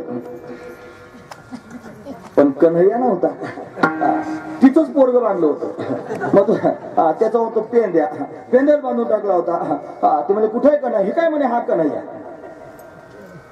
सगळ्या लोकांना तिचं पोरग दिसायचं आणि तिला एकटीलाच कन्हैया दिसायचा. सगळ्या लोकांना तिचं पोरग दिसायचं. सगळे लोक म्हणायचे पेंद्या बांधून टाकलाय, ती म्हणायची कृष्ण बांधून टाकलाय. कन्हैयाला अशी लीला करता येते महाराज. आणि तो लीला करून अशा पद्धतीने फसवतो. सगळं गाव तिला नावं ठेवावं लागलं, म्हणे बावळट आहेस का. असं कुठे तरी कन्हैयाला पकडता येतं का, म्हणे तुझंच पोरग बांधून टाकलं. नंतर तिचंच पोरग तिला दिसायला लागलं. मग तिला पश्चाताप झाला, म्हणजे स्वतःच पोरग बांधून टाकलं. यशोदेला सांगण्याकरिता गेलं. का बरं असं झालं असेल, तिच्या पोटात थोडा फुगीरपणा झाला होता. वाटण चालता चालता भांडत आली की नाही, कोणाला पकडता आला नाही, बीच पकडला म्हटली. म्हणून कन्हैया त्यांनी गुप्त झाला आणि या कन्हैयाने तिचं पोरगच तिथं बांधून ठेवलं आणि म्हणून त्यांनी तिचं पोरग दिसू लागलं. अशा अनेक प्रकारच्या लीला कन्हैया करतो आहे. आता देवाला राग यायला लागला, म्हणे त्यांनी तुमच्या घरी खायला येतो, तुम्ही कुशाल माझ्या घरी जाऊन गारणे सांगता, तुम्हाला आदल घडवली पाहिजे. मग काय करू लागला, हा अनेक प्रकारच्या खोड्या करू लागला महाराज. काय काय खोड्या करू लागला. एका गोपीने गारणं सांगितलं, भल्या पहाटे त्यांनी महाराज गेला आणि तिच्या गोठ्यातल्या साऱ्या गाया सोडून दिल्या. कुंभारवाड्यातले गाढवं हाकून आणले आणि गाढवच नेऊन उभे केले गोठ्यात. आता गाय एवढ्याले गाढवं होते, मोठे मोठे जुन्या काळातले त्यांनी गाढवं असतील ते उभे केले. आता गाढव म्हणजे गाढवच असतं महाराज, त्याचा स्वभाव असतो असं पिछाडी मारतं महाराज गाढव. म्हणतात गाढवाच्या मागून जाऊ नये, कोणाच्या तरी पुढून जाऊ नये. आता ते मला माहित नाही, ते नंतर चौकशी करून आपण पाहू. मग गाढवाच्या मागून जाऊ नये एवढं मला माहिती आहे. ती गोपी त्यांनी गेली आणि गेल्यानंतर त्यांनी धार काढाय करता म्हणून त्यांनी बसले. आता गाय म्हणून गाढवाच्याच खाली बसायला लागली. आता गाढवाने जी पिछाडी मारली, एका लाथीत बाजली आणि दुसऱ्या लाथीत गोपी, तिचा हातच मोडला. महाराज धावत होते, किशोदे बाहेर, म्हणे काय झालं. अगं बघ म्हणे हात मोडला, म्हणे मग दवाखान्यात जाय, त्याला प्लास्टर पिस्टल करून ये. ती मुली का मोडला, ती ऐक म्हणे का तुझ्या पोरानं सगळ्या गाया सोडून दिल्या, गाढवच आणून उभे केले. आता काय करायचं, अशा रोज खोड्या करतोय महाराज. कोणाच्या दाढीची वेणीची गाठणच मारून टाकली, कोणाची त्यांनी चिमटाच घेतोय, कोणाचा पदर ओढतोय, कोणाची वेणी ओढतोय, कोणाचा माठ फोडतोय. काय काय अनेक प्रकारच्या लीला कन्हैया करू लागला. यशोदा राणीच्या समोर गारढे जाऊ लागले. 12:10 झाले होते. यशोदा म्हणली, कान्हा हार्थ खोड्या करतोस, आता तू घरी राहण्याच्या योग्यतेचा राहिला नाही. मग काय कर, हे उद्या जाई वना, सवे घेऊन गोधाना रानात जा. मग त्यांनी सगळ्या गोमातेला घेऊन, त्यांनी गोपाळांना घेऊन कन्हैया वनात जाऊ लागला. वनामध्ये त्यांनी गेलेला आहे, तिथे कंसानं अनेक दैत्य पाठवले. सर्व दैत्यांचा उद्धार भगवंतानं केला. अनेक प्रकारचे खेळ कन्हैया गोपाळांबरोबर खेळू लागला. हे विटी दांडू चेंडू लगोरी नाना परी अनेक प्रकारचे खेळ आहेत. खेळ मांडीला लगोरी असं आपण म्हणतो ना, लगोरी खेळ. आता तसले खेळ राहिले नाही महाराज. पूर्वी सुरकांड्या होत्या, लपाछपी होती, रपाधपी होती ना. तुम्हाला माहिती आहे रपाधपी? चांगलं रपटून काढायची पोरं रपाधपी. आता असले खेळ कोणी खेळत नाही. आता खेळ आहेत महाराज असे ते त्यातले त्यात ते असे हातपाव झालेले पोरं आणि तिथे असे मोबाईल मध्ये बोट घालत राहतात. दुसरे काय म्हणजे आता मर्दानी खेळ पण राहिले नाही, मैदानी खेळ पण राहिले नाही. महत्वाची गोष्ट आहे. खेळ असे मर्दानी असले पाहिजेत, मैदानी असले पाहिजेत. आता पोरं खेळत नाहीत म्हणून ते हातपाव आहेत. लोक जास्त जगत नाहीत. आता का बरं माहितीये का तुम्हाला? त्याचं कारण त्यांना हे सगळं पोषक वातावरणच नाही जगायला. मग ते झाले तसेच असे त्याच्यात डोकं घालून लागतात मशीन मध्ये, म्हणून ते पुढे असं होतं. मग कन्हैया खेळ खेळत होता. खेळ खेळून खेळून सर्व गोपाळ दमलेले आहेत. भूक लागलेली आहे म्हणे तेव्हा, फार भूक लागलेली. आता 12 वाजून गेलेले आहेत. खेळ मोडावा परत खांदी भार पोटी भूक, काय खेळायची सुख, काय खेळायचं सुख आहे. देव त्यांनी खाऊ घालला तयार झाला. मग भगवंतानं त्यांनी ठरवलं आता खडकावर जाऊन बसायचं. म्हणून खडकी सोडेल्या मोठा, आजीचा दही काळा गोमटा.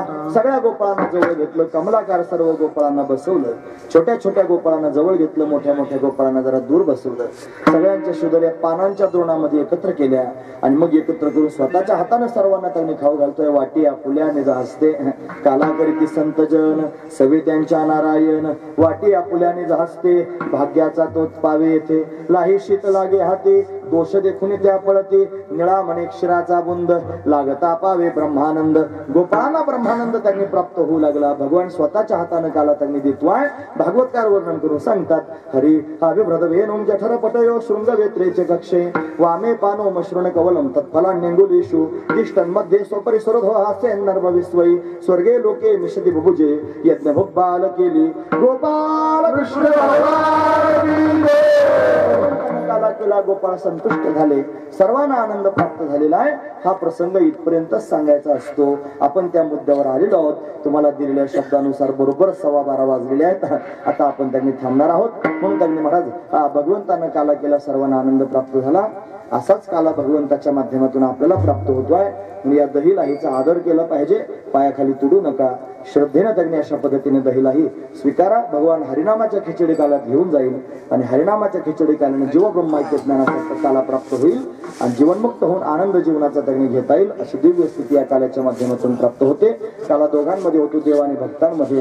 कीर्तनात देव उभाच असतो, फक्त भक्तांना बोलवायची गरज असते. त्यांच्या माध्यमातून काला होतो. मोठ्या प्रेमाने त्या भक्तांचं चिंतन करूया, ज्यांच्या सानिध्यात परमात्मा काला करतो. हे ज्ञानेश्वर ज्ञानेश्वर